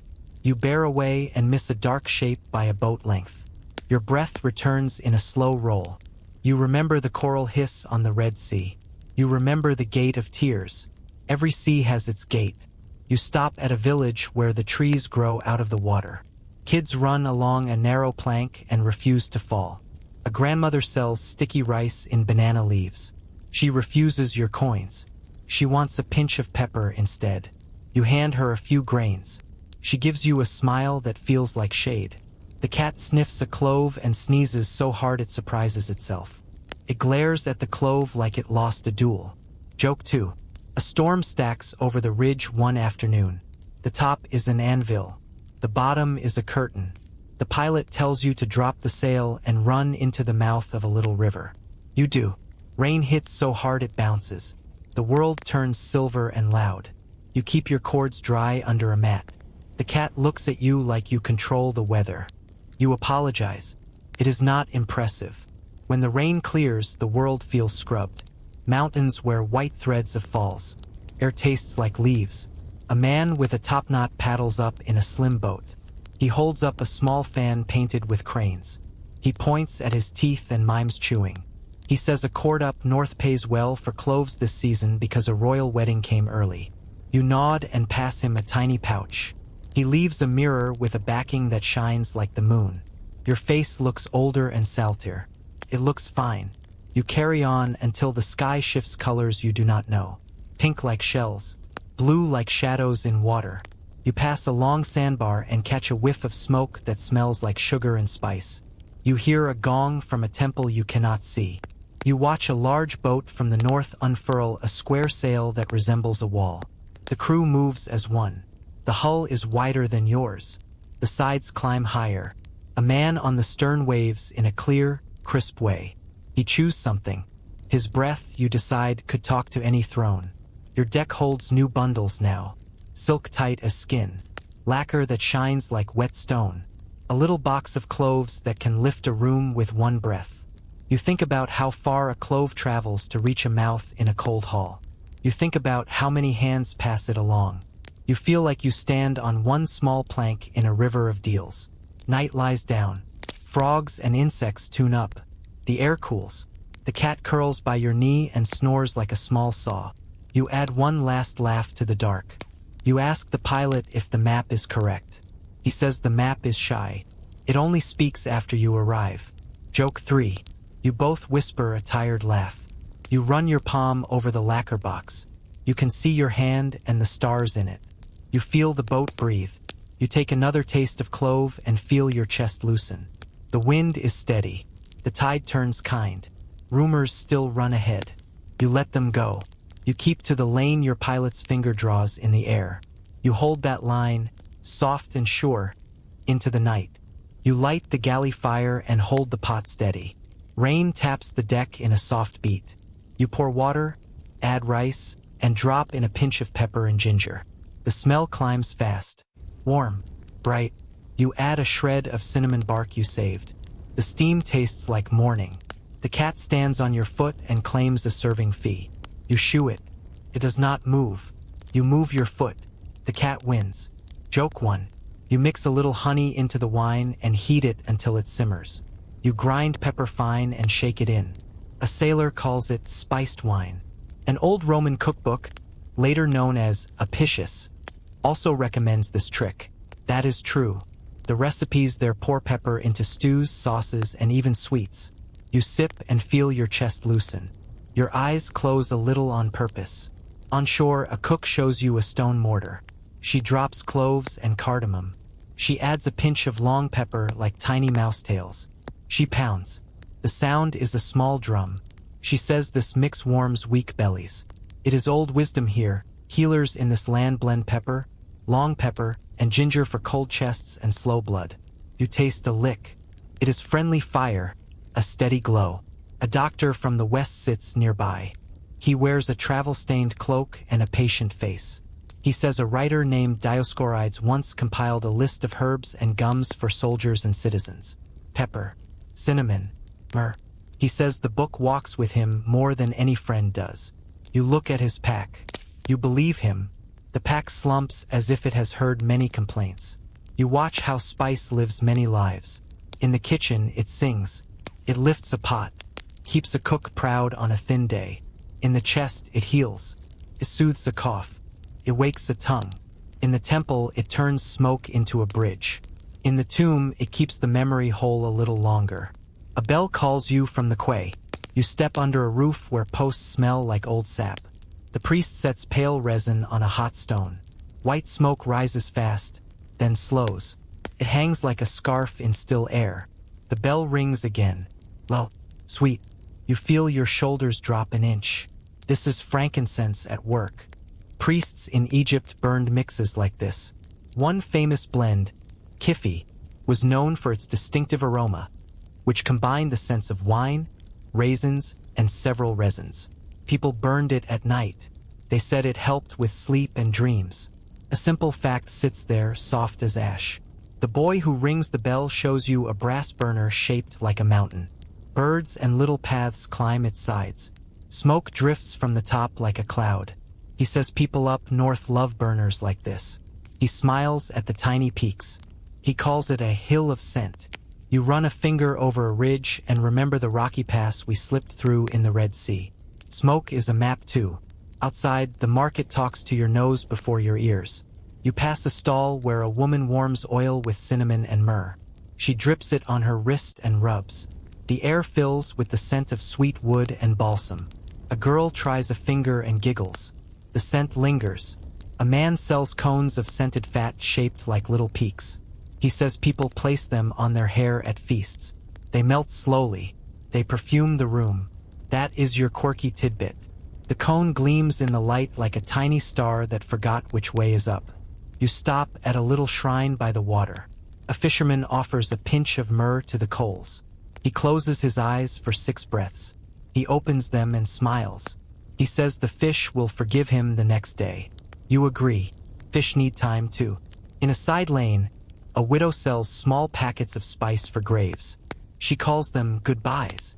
One holds rosemary and a touch of cinnamon. One holds myrrh and a few peppercorns. You remember the story the guild woman told you back in the pepper port. Pepper in a royal nose to keep a noble shape. Spices help the living speak. They allow the dead to rest. You buy a packet. You tuck it in your bag. The feel is light. The meaning is not. You keep moving. A baker opens his oven and pulls out flat loaves brushed with oil and sesame. He sprinkles a shadow of coriander seed on top. He hands you one. You answer with a pinch of pepper. You trade tastes. He grins. His missing tooth does not dim the grin. You both eat fast and happily. A line of priests passes with a tray. They stroll. They carry smoke like a gift. People bow their heads and breathe.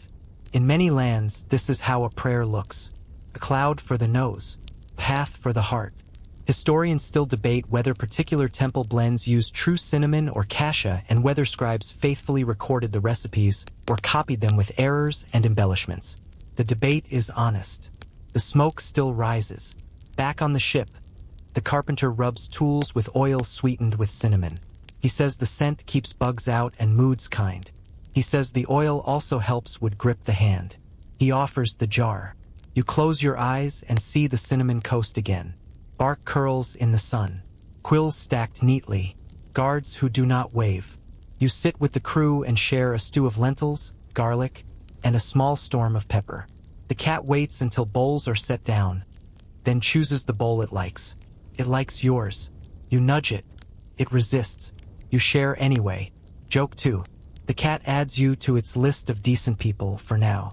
A singer on the pier hums a song about a queen who loved cloves and kept a silver box of them near her bed. She lit 3 at night and watched the smoke draw lines in the air. She said the lines were threads that fold a busy day away. You think of your own day. Waves, deals, stamps. This soft pause is a gift. You pass a small workshop at dusk. A woman grinds resin into powder and mixes it with water and wine. She rolls little balls and dries them in the shade. She calls them temple tears. She says they burn bright. She says they also help when chest coughs settle in. She smiles and says, "You can do a lot with the same plant. Cook, heal, pray. Rich and poor both do it. That is why trade flows even when kings fight. The need sits deeper than a throne." In a nearby house, a family sits on the floor around a tray. Rice, fish, greens, a tiny dish of salt and crushed pepper.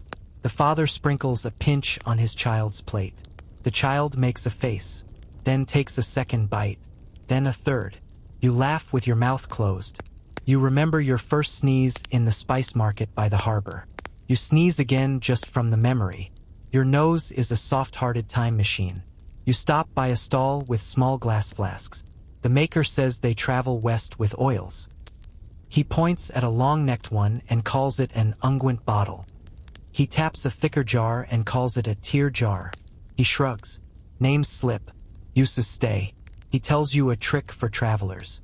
Put cinnamon sticks in a jar of grain. Bugs keep away. Your nose stays glad. You buy 2 sticks. You hide one in the cat's hammock. The cat blinks and accepts this as a sign of tribute.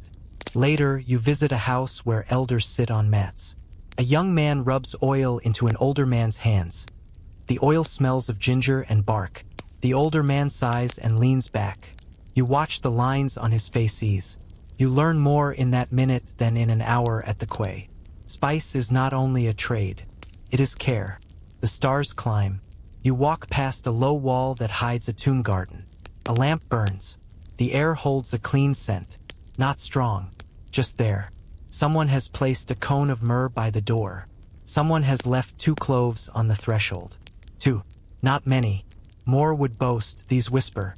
You stand still and listen to the quiet. Sounds like water on a very soft shore. You return to the ship with a slow step. You set your small packet of goodbyes by your bed. You tie your pepper tighter. You rub a drop of cinnamon oil on the rim of your cup. You breathe in and out. History bends in a simple loop here. Kitchen to temple. Temple to tomb. Tomb to kitchen again as people cook for days of mourning. The loop pulls ships across seas. It feeds guilds, tax collectors, and cats.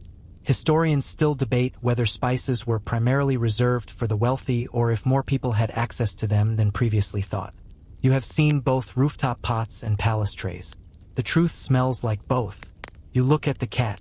It blinks slowly. It smells like smoke and sleep. You tell it you will not try to spice its dinner again. It seems relieved.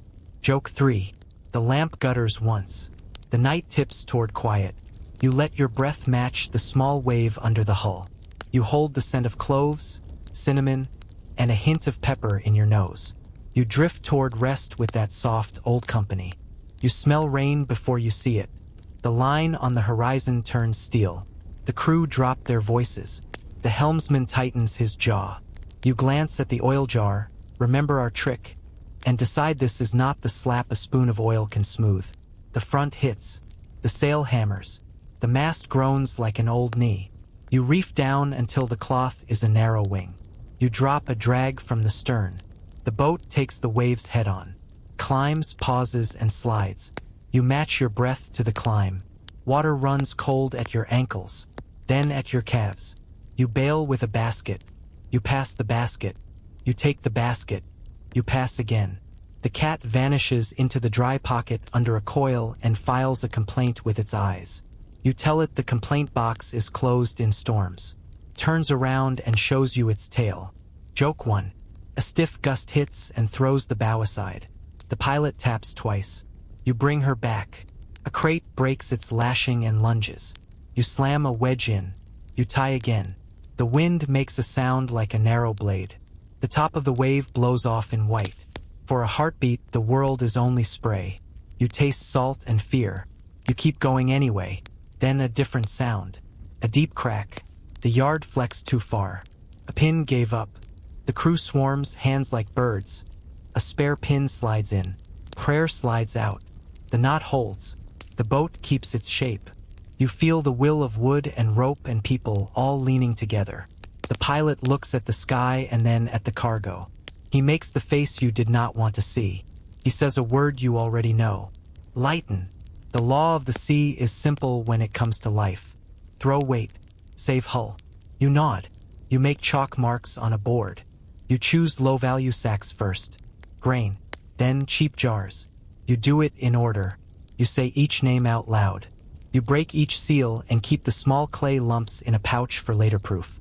The pieces clack like teeth. You cast the goods. The boat raises a finger. That finger is the space your life needs. The squall runs out of anger. It leaves low rain and a wind that remembers how to be kind. You bail the last of the panic out of the bilge. You count heads. You count ropes. You count the clay seal bits in your pouch. You add the numbers to the wax tablet. You breathe. The cat creeps back out and inspects the world. It decides to forgive the weather, but not you. You dry what you can and ride on. The crew eats in quiet. Your hands shake a little as the heat from the pot reaches your fingers. A sailor touches the pouch with the broken seals. He nods. He says, "This is why we keep the bits." He says, "At the next big port, the average man will make the sums." He means the rule that sailors call general average. It is an old idea. When cargo is thrown to save the ship and lives, everyone whose goods were saved helps cover the loss. A law from Rhodes set that rule long ago. Later, Roman judges repeated it.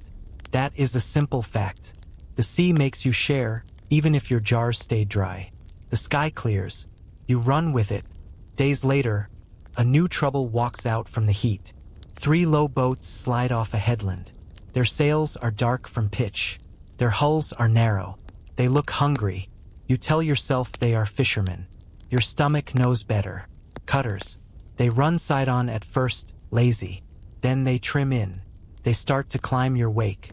The captain does not shout. He points. The crew moves. Loose gear goes below. The spare sail rolls up tight. Long poles appear and lash along the rail to keep grapples from biting. Wet sand is thrown on the deck, allowing your feet to grip. You rig the steering or with a spare line in case the main rope snaps. The cook brings out the slings. Smooth stones sit like eggs in each sling. You do not love the plan. You love having a plan. The wind is on your side for once.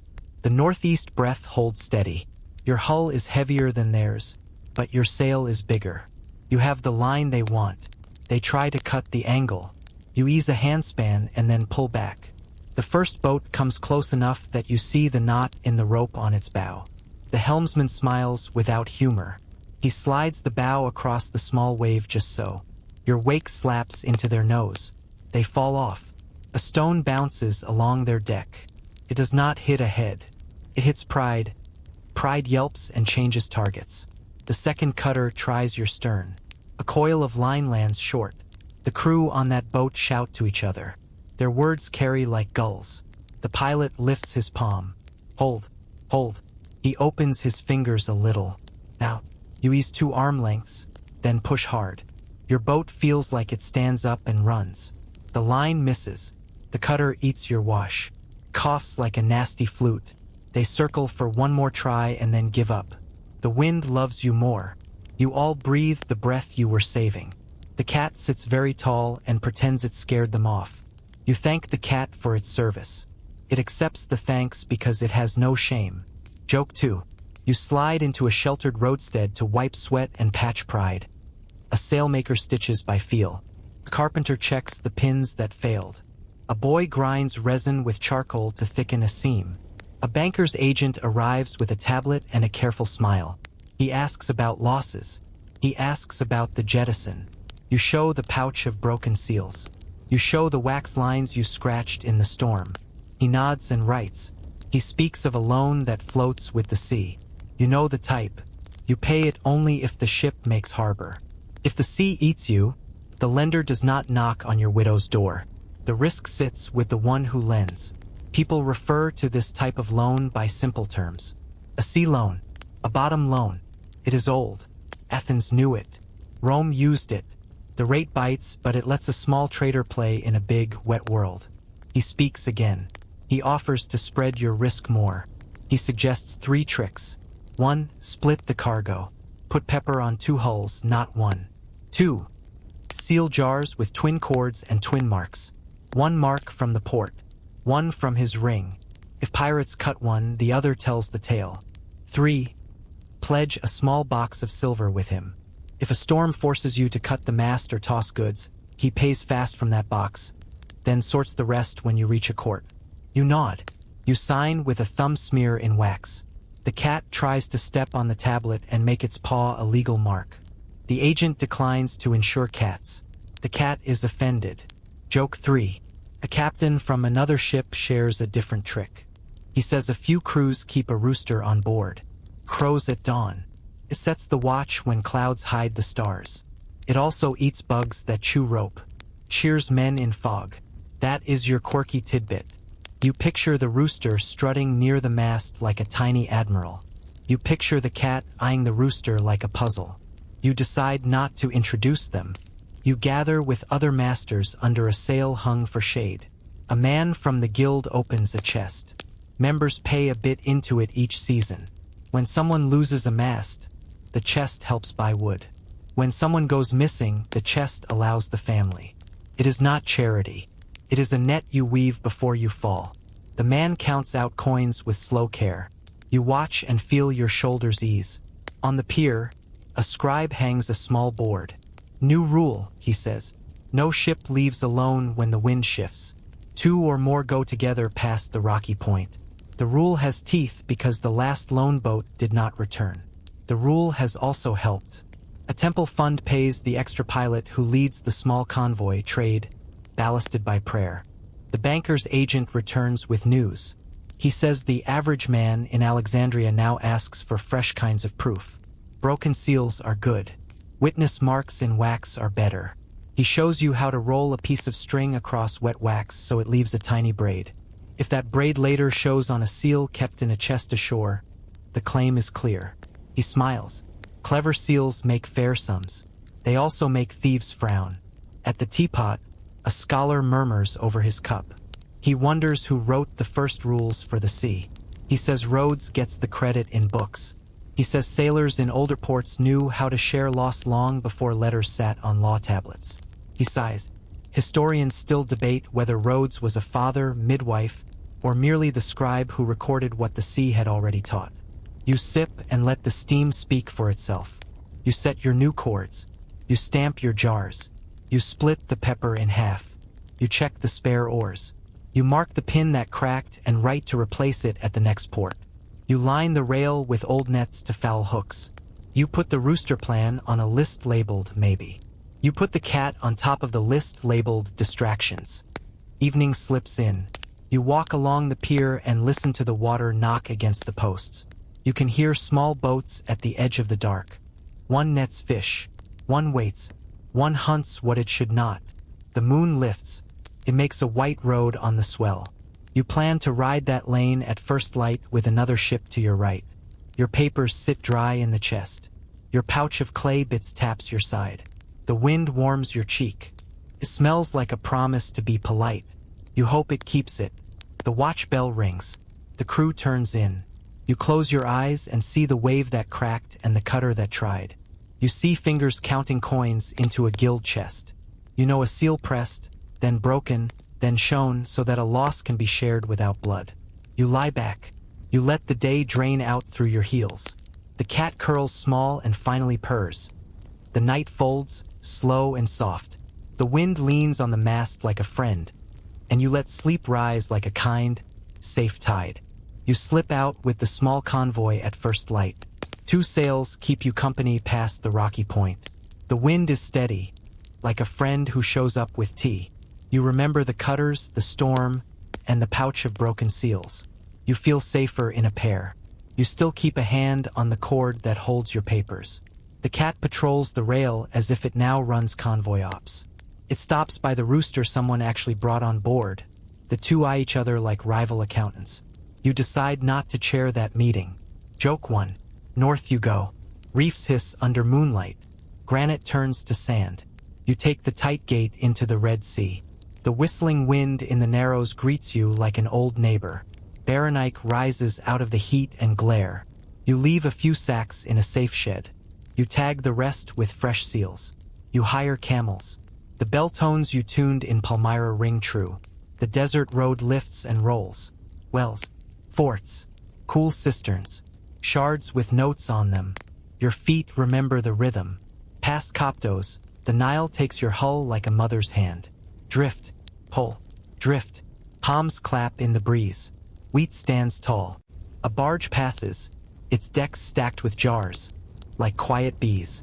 A boy points to a tiny glint on a headland far away. He says, Alexandria. You see a thin line, then a shine, then a tower like a finger pointing at the sky. The lighthouse, it rises higher than a boat. You hear a rumor as you come in. The mirror at the top burns ships with the sun. Sailors whisper it with wide eyes. Your pilot smiles. He says the mirror is good for looking and blinking. It is not a fire god. Still, the myth clings. It is your quirky tidbit. You let it ride. It makes the tower more fun. The harbor churns. Or slap. Sails crack. Officials gather like gulls. You brace. You expect the same old Roman stamps, the same men with crocodile smiles. You get new signs. New names. Palmyra has long fingers now. Banners with stars and palms hang from the gatehouse. A clerk with desert dust still in his sandals checks your cords. He touches the little palm tree seal from Petra that we got long ago and smiles. He adds a fresh one with a lion and a crescent. He calls it the Queen's Mark. You follow his eyes to a carved board. New dues. New cuts. The numbers lean higher than last season. Whispers fold around you like linen. A queen sits in Palmyra, they say. Zenobia. She rides with her generals and keeps her own books. She speaks more than one tongue. She claims a line back to Cleopatra. Her boy Vabalithus holds a title. Regent, they add. The coins here now show 2 heads. One with a laurel. One with a diadem. Aurelian's name stands. Vabalithus' name stands beside it. That is a firm fact, coins like that ring in Antioch and in Alexandria this year. Your fingers itch to collect one. You do not say that out loud. The customs officer might charge a fee for buying coins. He looks like the type. You ask, soft and sweet, whether your spice moves on as usual. The clerk nods. The road stays open, he says, but the troll takes a sip first. He taps the carved board. He adds a new stamp to your cords. It smells like hot wax and complex plans. You take the bite with a small, tired smile. Your coins learn to fly again. They are very good at flying. Joke 2. Word of the Queen's reach grows as fast as merchants can talk. Her general Zabdas marched to Egypt, they say. He took the grain city and the great port. He put Palmyrene guards at the gates. That is a solid fact. She did seize Egypt. She held it with a careful hand and a sharp bill. In Syria, Palmyra controls the main road. Caravans roll into the colonnades.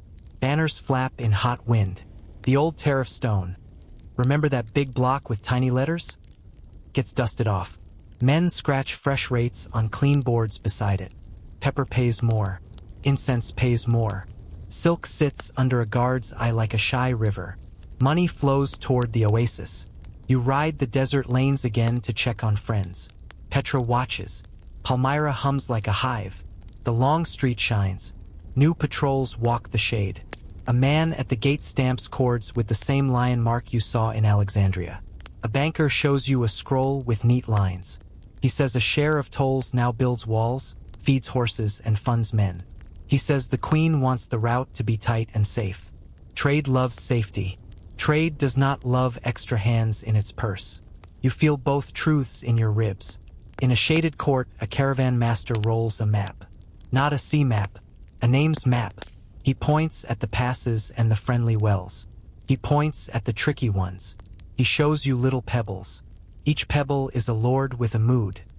He moves 2 pebbles and says, "Now the wind changes." You nod. He nods. You sip tea. He tells you a rumor in a low voice. Aurelian, the Roman, is on the move. East, they say. He walked the Danube. He put out fires there. Now he turns toward Syria. He does not enjoy sharing. News runs in steps. Boats bring one step. Camels bring the next. One day, a courier arrives like a dust devil with legs. He says the Romans took Antioch back after a fight near Imi. Then another report says a battle at Emesa shook the date trees but broke the queen's spear. The facts are simple under the sand. Aurelian is good at war. He slides along the roads. He picks fights on his terms. By harvest, he stands at Palmyra's door. You stand 2 off to the side like a trader should. You watch the guard post. You hear carts roll out with crates that once smelled like incense. You smell fear under the roseworm dust. The queen rides to the walls. She looks small from where you stand.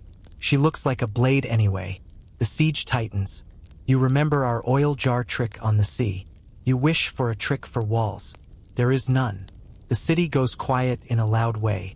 Then it does what cities do when food runs thin and letters run dry. It opens. The gate sighs. Aurelian enters. He speaks softly and writes hard. Zenobia tries to run east to find help from Persia. She does not reach it. Soldiers bring her back. This is a steady fact. What comes next is less constant. Some say she walks in chains in a triumph in Rome, bright as a star made of gold. Some say she lives in a villa near Tiber, like a caged hawk with a silk perch. Historians still debate whether her end was grand and public or quiet and private. The desert keeps that whisper to itself. Trade counts losses and finds new lanes. The spice lines snap, then mend. While Palmyra holds Egypt, ships lean harder on the Gulf. Charax busies itself with extra sacks and extra stamps. Aksum and Himyar feel the tug. Their pilots tell you they have never seen so many hulls in a season. Prices jump in Rome. Mouths grumble. Cooks adapt. When Aurelian takes back Alexandria, the Red Sea gates reopen to his men. The tolls shuffle. The boards get scrubbed. The seals change hands. The water stays water. The wind stays wind. You help patch the mending. You split pepper between routes. You try a small run through the Gulf and a larger one back down the Red Sea. You buy 2 new cords and a fresh stamp with an eagle instead of a lion. You keep the old cords in a pouch for stories later. You tell the cat that history is just a stamp that melts and gets pressed again. The cat pretends to understand, then steals your seat. Joke 3. At the Pharos, a new clerk with a tired smile weighs your jars. He mutters about tax rules that change as quickly as the tides. He shrugs, stamps, and slides your slate back. You walk the quay. You buy a tiny coin that shows 2 names. Aurelian, Vabalathus. It is as thin as a leaf and full of a year. You hide it in your seam. You will tell that seam story to someone years from now. You step back onto your deck with less swagger and more care. You think of the girl in Cana who polished resin. You think of the dove the boy loosed each noon on the vast sea. You think of the toll stone at Palmyra and the remarkable cistern under the hill. You think of a queen who tried to hold too many gates with one pair of hands. The sun sets over the long wall of Alexandria. Gulls fold their wings and float home. The lighthouse burns like a star that forgot to be shy. The rumor about the mirror floats up again on the breeze. You smile and let it pass. You check your chords. You smooth your ledger. You feed the rooster a grain of barley and the cat a shred of fish to keep labor peace. The wind shifts offshore. It smells like open water and second chances. You untie. You slip past the big stones and out into the dark lane. The world adjusts. The route adjusts. You do what you always do. You find the wind, you share the loss, you ride the change, and you keep a little pepper in your pocket for luck. You make the inner harbor before noon. The water lies as flat as polished stone. Warehouses watch with dark mouths. Men in white tunics wave you in. You smell pitch, figs, and a little fish. You tie up and feel the pier knock the hull like a heartbeat. A clerk in a neat cap leads you to a room of scales. The walls are cool. The air smells like ink and bronze. On a long shelf, weights sit in neat rows. Some are round. Some are shaped like tiny ducks. You grin before you can help it. A duck's weight. The clerk does not grin. He holds a duck up to the light and frowns. He runs a file under its belly. Bright metal shows. The bottom was shaved. Light by a thumb's width. He sets it aside. He takes a temple weight from a locked box. He sets both on the scale. The duck lies. The temple's weight tells the truth. The clerk marks a tablet. The bad duck goes in a basket that looks like a jail. He winks at you when no one sees. He says, "Dock workers get skinny when money gets hungry." He touches the seal on your cord. He smiles for real. He likes stories that are told cleanly. Outside, the light rings like brass. Men roll your jars into a long shed. Painters sit on stools with brushes like twigs. They paint neat letters on the sides of jars. Black, red, or purple. Name, origin, year. Wait, they paint quickly, like they have painted these exact words for years. The jar tells its tale in strokes and numbers. That is a plain fact. Many jars leave the maker with painted notes. People wrote on them. Buyers read them. Inspectors checked them. The jar carried its own tag. You let your eyes wander. In a corner, two men scrub old paint from a stack of amphory. They use wet sand and patience. They wash the jars like tired dogs. Then a brush goes on again. New letters, new boasts, koan wine. One jar now claims in proud loops. You sniff the rim. It smells like resin and sea. The trick is old. Salted wine from coast tastes like the coast. Fakers add brine to local wine and write KOA in big letters. Is it wrong? Yes. Is it common? You watch how fast the paint dries. You think you know the answer. A man with bright eyes slides up. He flips a shard in his fingers. He calls it dock chalk. He draws a fish on a crate. He says it means inspected. He draws a little palm beside the fish. He says it means paid. He winks. He means paid to move fast. You raise an eyebrow. Your eyebrow wins this round. Climbs. He shrugs. He says there are many fish on this dock. Some swim. Some glow on wood. You step into a back room. Smells like garlic, salt, and bad ideas. Two boys scrub the inside of an old garum jar. They make faces. A man dumps fresh fish and salt into a vat. He stirs and hums. He pours a little honey. He lights a twig and smokes the rim. He will sell the sauce under an okay name. He will say it sailed from a famous coast. He will write a bright word on the jar. He will charge more. People will pay. People always pay for a good label. The cat peeks in. It decides this job is above even its standards. You ask a quiet question. How do inspectors distinguish between old and new paint? The painter taps his brush on the jar. He says they smell it. Fresh paint smells like wine and heat. Old paint smells like dust and years. He smiles and adds, "Some inspectors also smell coins." Your face pretends to be shocked. Your mouth does not work well when it pretends. The weigh house calls you back. A checker puts your jar on a plate. He places stamped stones on the other plate. He watches the arm settle. He peers at the pointer. He marks your slate. You watch his hand. No shakes. No rush. He looks like a man who has seen every trick and learned a few more. You keep your breath slow. Your chords hold. Your stamps read clean. You walk with a broker to a small, low room with a single small window. He shuts the door and lays out lids. Clay discs with seals. Some show dolphins. Some show palms. One shows a cornucopia. He says, choose the correct lid and the proper stamp, and your jar will swim through this harbor like a fish with a pass. He says, choose wrong and you will sit all week. He slides 2 lids toward you. You slide 1 coin back. Quiet bribes by loud time. You do not like it. You prefer sleep and safe cargo. On a bench, a boy grinds off old wax from a stopper. He breathes on the lac to soften it. He presses a fresh seal. He holds it up to a breeze so it goes dull. He sets it down in a tray. The seals look like a field of tiny coins. You think of all the seals you have met. Bow seal from the pepper quay. Bird seal from the desert fort. Lion and crescent from Palmyra's reach. Eagle from Rome's return. Each one promised safety and took a slice. You carry their marks like old songs. Outside, a man in a striped cloak shows you a scrap of linen with dots. 1 dot, 2 dots, 3 dots. He says 1 dot means hold at gate 2. 2 dots mean fast line at 3. 3 dots mean meet behind the olive stall. Secret codes are preserved on cloth when ink is scarce. He grins and says, you did not hear this from me. You nod. You did not. You visit a room with shelves full of jar handles. Each handle carries a stamp. Greek letters. Names. Months. A head of a sun god peeks from one.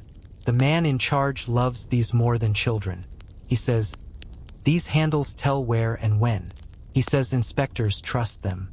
He says fakers try to cut them off and glue them on other jars. He snorts. He says it never looks right. He taps a crack with a finger. The crack tells the lie. Historians still debate whether fake stamps deceived many minds or if most fraud remained at the level of paint and paper. The debate hums under the clink of clay. You think of a hill far away. A hill made only of broken jars. An entire mountain of shards. You saw it once. You climbed a little and slid back down on the round shoulders of clay. Monte Testaccio. Rome's trash of oil jars. Layer on layer. Stamps and paint everywhere. That is a fact you can stand on. The city lived on oil from Spain and Africa. It broke the jars and built a hill. You can still read the world on those shards. Names, weights, years, even jokes maybe tucked in between lines by bored hands. Back at the Way House, a new face leans close. He holds out his duck weight. He asks you to check it against the temple stone. You set both down. The duck lies again. He sighs and pockets it. He says it will now be a paperweight. He says it had a good run. You say, so did the duck. Joke one. A wine cellar pulls you aside. He whispers that he can make any wine taste as if it were older. He boils must in a lead pan. He stirs until it shines. He adds a cup to a tired cask. The wine smooths and sweetens. He smiles. You do not. You picture a headache that lasts for days. You nod and move on. Some tricks travel too far. At a stall, a woman sells bundles of bark. She calls all of it cinnamon. You know better now. You pick the thin, pale quills. You leave the thick, stern ones for stew. She winks. She knows you know. She lowers her price a hair. She whispers that some sellers dye the thick bark red to fool sleepy buyers at dusk. She shows you a finger stained the same shade. You laugh. You buy what you came for. Joke two. You pass a back door with a small cloth hanging from a nail. The fabric shows a tiny rooster stitched in red. You pause. The man inside runs a ledger. He handles loans tied to the sea. He also keeps a lockbox where bribe lists sleep. The rooster is a symbol of protection and a source of humor. Dawn comes fast. Rules change fast. The rooster says, wake up, pay up, keep up. You knock. You bargain for a lower expedite. You leave a little lighter in coins and heavier in peace. A young scribe from the city office strolls by with a swagger. He taps a tablet. He says a new law sets fresh standards for weights. He says they keep them in the forum under a guard's eye. He says anyone can check. He says honest trade will love it. He looks at the duck basket and sighs. He adds, honest trade is tired. You both are.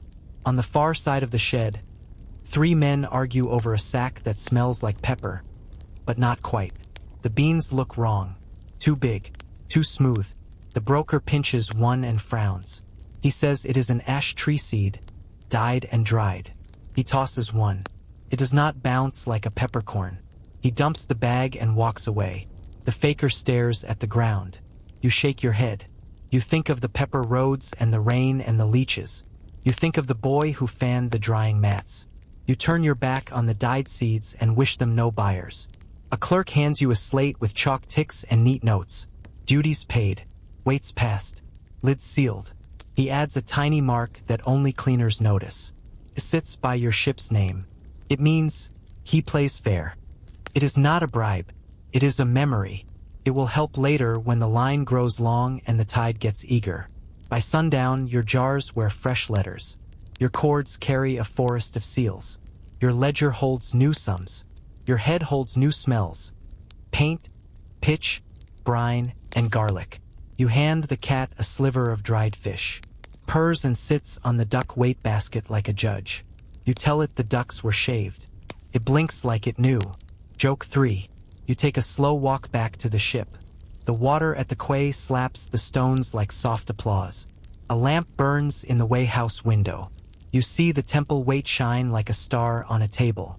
Rules try to keep the world steady. Tricks try to make it tilt. You live in the space between. You keep cords tight and eyes open. You watch chalk marks and tiny lids. You pay small coins so the big jars move. You breathe the night and let the harbor hum settle your bones. Tomorrow you sail.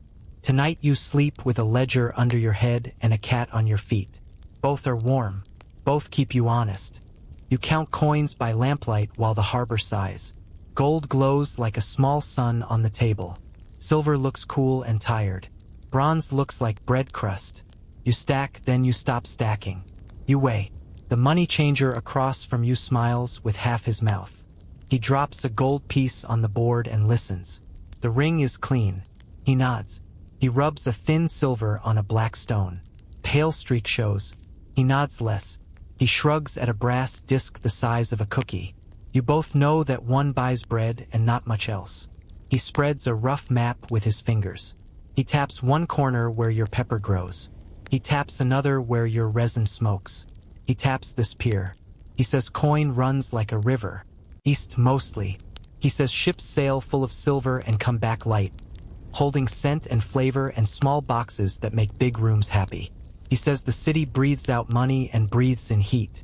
People in togas grumble about this in clean rooms you do not visit. He grins. He pulls a dram from his ear, as if to show how coins come and go like tricks. You step out into a lane of figs and lamps. A man quotes a line he heard in a bath. He says an old writer swore that India and China drink the empire's silver like a thirsty ox. He says the number of sesterces could pave a road. He stirs the air with his hand and sighs. Then he eats a small cake dusted with pepper and honey and smiles like a child. You let the joke sit there by itself. You walk up the hill to the treasury court. Men carry small chests in, but nothing comes out. The guards laugh at that. You hear coins clinking in a way coins should not. The sound is thin. A clerk palms a new silver piece that looks a little brown. He weighs it with a fingertip and frowns. He stamps a slate with a mark you do not know. He slides the coin into a jar that smells like vinegar and patience.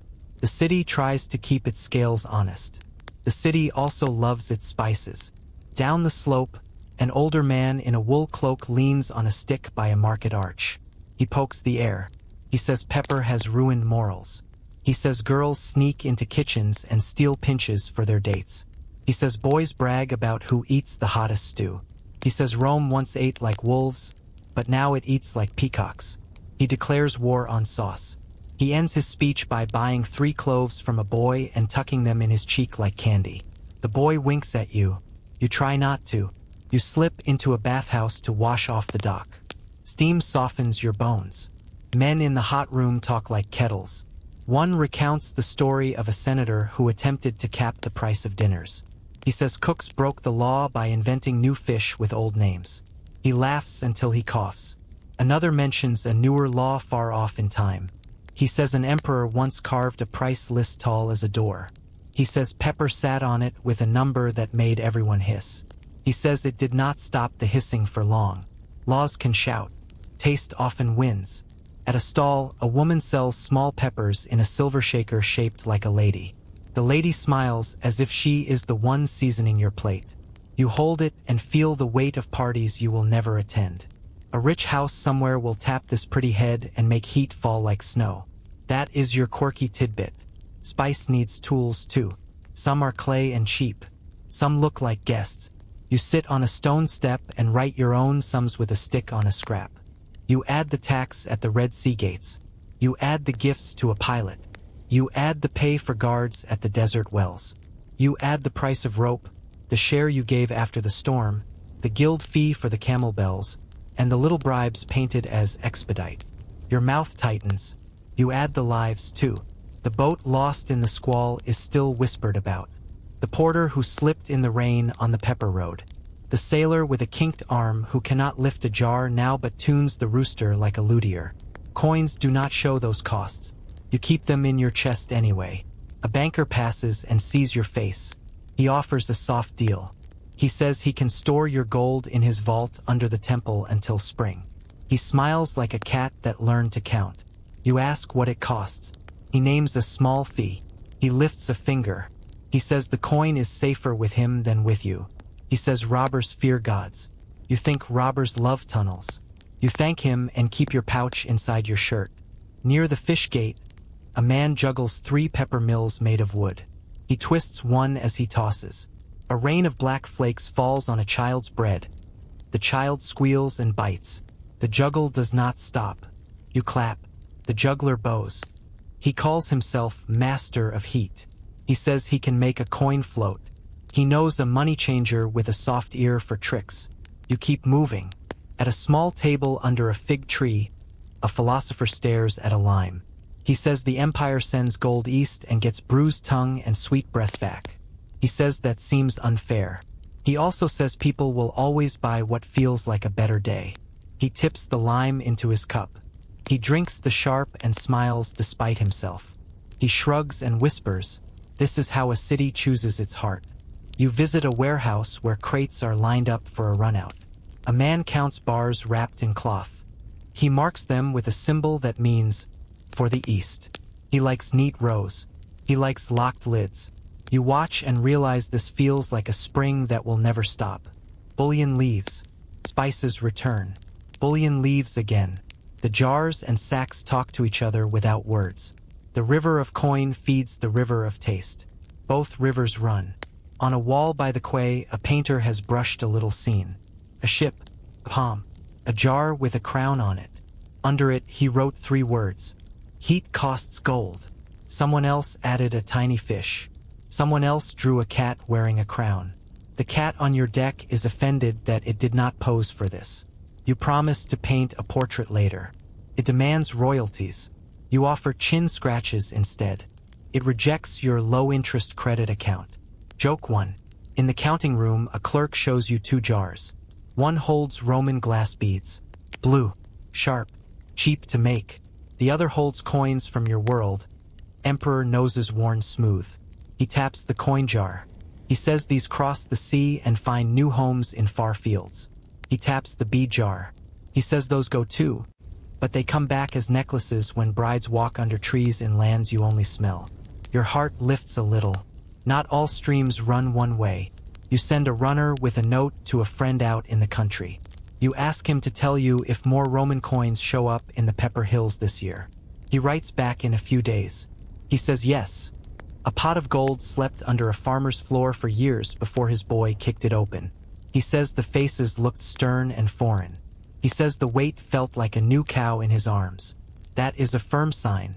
Gold flows east along with the wind. A scholar at the tea stall raises a finger. He says that numbers in old books indicate a significant yearly drain to India, Arabia, and beyond. He says writers in togas loved to sigh about it. He then leans close and whispers a hedge. Historians still debate whether the gold drain truly harmed the state, or if the East purchased enough wine, glass and silver to offset the losses more than the old grumblers admit. He smiles and blows on his tea. The steam carries his question into the night. You step away to think where it is quiet. You sit by the water and let the tide tap your boots. You count again, but not coins. You count costs that don't add up. The well builders, the lighthouse keepers, the pilots who read ripples at dusk, the woman who dried quills in the cinnamon heat, the boy who rang the bell at the shrine, the girl who sorted resin tears one by one. The old weights that lie in a basket are now there because they forgot how to tell the truth. The duck weighs. Remember our duck? It had a career. It retired. Joke 2. You close your eyes. You smell pepper, clove, resin, wine, and tar. You hear the song of tides and the slight hiss of paint drying on jar sides. You know why rich men complain. You also know why cooks smile. The city pays. The city eats. The city prays in sweet smoke and sleeps in rooms that smell like forests an ocean away. What does pepper really cost?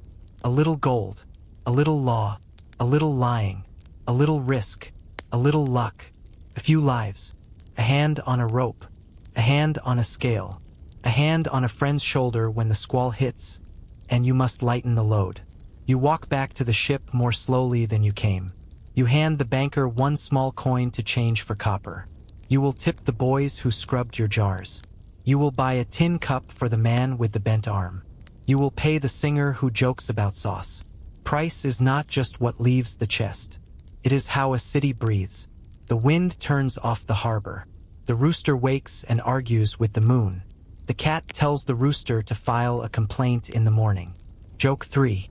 You lean on the rail and watch a small chest of bullion carried up the gangway of a ship bound for dawn. It looks light in 2 hands. Seems heavy in your head. The crew chants to set the mast. Voices layer in the dark. The spring starts again. You put a hand on your ledger. You put a hand on the warm fur at your ankle. The ledger is hard. The fur is soft. Between them sits the cost of heat. You breathe out and let the harbor answer back with a slow, patient wave. You tie the last neat knot, close the ledger, and feel the tide turn under your feet. The rooster lifts its head and gives a small opinion about dawn. The cat answers with a slow blink, suggesting that the meeting could have been handled via email. You scratch its chin and step to the rail. The harbor breathes in. The harbor breathes out. You slide free. The inner sea goes by in easy frames. Sails like wings, headlands like sleeping beasts. You run east, light and sure. The crew moves slowly, not from fear, but from rest. The wind is kind. It sounds like cloth being folded in another room. You pass a point where olives climb brown hills. You pass a town where a boy throws bread to fish and misses on purpose. Your mind stops clenching. Your hands find pockets. Joke 1. By noon, you see a finger of stone point at the sky. The lighthouse rises clean and pale, the top glints. The mirror shines, but it does not roast ships or cook hair. You grin and let the myth live anyway. A simple fact sits steady below it all. This tower is considered one of the 7 wonders of the world. Sailors say its name with soft lips, like a prayer they do not want to scare. Lamps glow high at dusk. You think of all the lights that guide you, which no list can write down. Bell notes in the desert, a clove in a courtier's mouth, a child's whistle in a rain hut far from here. You move cargo by the old road. The camels walk easily now. The bell tones you picked months ago still ring true. Wells are deep and calm. The same guards sit in the same square shadows. They nod. You nod. Your corded seals hang like medals from a quiet parade. At one hollow, your guide digs and pulls up a jar from under the sand. The dates you left taste like sun and patience. You add a fresh handful and set the mat back. The desert edits itself smooth again. Berenike waits with heat and salt. The ship looks smaller than you remember. It also looks braver. You walk the deck. You touch the mast. You stroke the oil jar like the hand of a friend. You will not need it today. Still, you keep it close. A trick kept is a storm you may not meet. The Khamseen whispers once and dies. You pass the narrow gate with the whistling wind. The reef hisses like teeth under linen. The incense breathes straight through you as if it knows your name now. Across the way, Kana's jars gleam in the noon. A pilot holds up a hand and says, "You do not need to pay a fee today." You wave. He waves. The silent tug-of-war across the strait keeps playing, but it feels softer this season. The boards change. The smiles do not. You find the open. The Indian Ocean lies long and smooth, like a black road at night. Hippolyte breathes from the northeast. The sail takes it. The boat glides smoothly. You point your bow at the small cool star you trust before dawn. Canopus sits where it should. The wake glows some nights. Sea fire sprinkles light under your hand. You do not count days. You count cups of tea. You count cat naps. You count how many times the rooster argues with a cloud. On a quiet noon, the cook opens the honey jar you bought in Kana. It has sat by the mast for months. It looks new. Tastes like flowers that never gave up. A sailor says honey never spoils. He says people once found jars in old tombs, and the honey still smiled back at them. That is your quirky tidbit. You close the lid and tie it firmly. Some things keep. Soft talk moves along the rail. Trade feels thinner in one place, thicker in another. Palmyra's banners have been removed from the main gate. Aurelian recaptured the city and expanded its reach. That part is firm. The east did not stop. Aside and slid. Ships used the Gulf for one season. Then the Red Sea wakes again the next day. Historians still argue whether this age cut the spice stream deep or just pressed it into new banks for a time. You shrug with the wind. You ride what you find. At night, the pilot tells a story. He says a book with a Greek voice once wrote about these routes. He says it lists ports like friends. He says the author walked the decks, not hulls. You remember the periplus and the neat notes it left like shells. You wonder who that hand belonged to. A scribe in a shade hut near the Red Sea? A shipmaster who learned to write on calm days? A collector of other people's breaths? You smile. The book is a map that survived. The men and women are the wind that did not. You smell the leaf before you see it. Kerala climbs up in green. The river mouth opens like a lazy eye. The same bar sits under the same skin of water. You breathe and glide over it, light as a promise. The quay looks both new and old. Bow seals still live here. Guilds still hum. The boy who tapped jars last time now runs the scale. He taps your potbelly with pride. He is taller. He is faster. He still rolls his eyes at your shoes. Under the mat roof, a scribe warms lac and presses the bow stamp with care. He asks how the world treats you. You tell him the wind kept its word more often than not. You tell him the storm swallowed only a few sacks, and you made the sums fair. He nods at your pouch of broken seal bits. He respects the ritual. He ties a fresh cord and adds a tiny palm leaf to the knot for luck. Did he borrow that shape from a desert toll? Maybe. Seals move ideas, too. You hand the guild woman a small gift, a spoonful of honey that will not turn. She laughs. She says her grandmother will test it next winter. You tell her to plant it in the sun if it gets sleepy. She smacks your arm and calls you a teacher. Joke 2. You sit by the drying mats at dusk. Pepper turns black and light. People talk without shouting. Hands move in skills you now know by smell. A child runs with a toy bird made of palm and string. Its wings flap when he runs. He shouts that his bird can lift a cow. You grin. That story flew ahead of you. It still lands softly. The cat jumps from the rail to the dock and back, testing ownership of both. The rooster stands on the mast and calls, proud and out of place, like a senator on a fishing trip. They have reached a truce. The truce has terms. The cat gets the deck. The rooster gets the dawn. Joke 3. You pay the last small dues.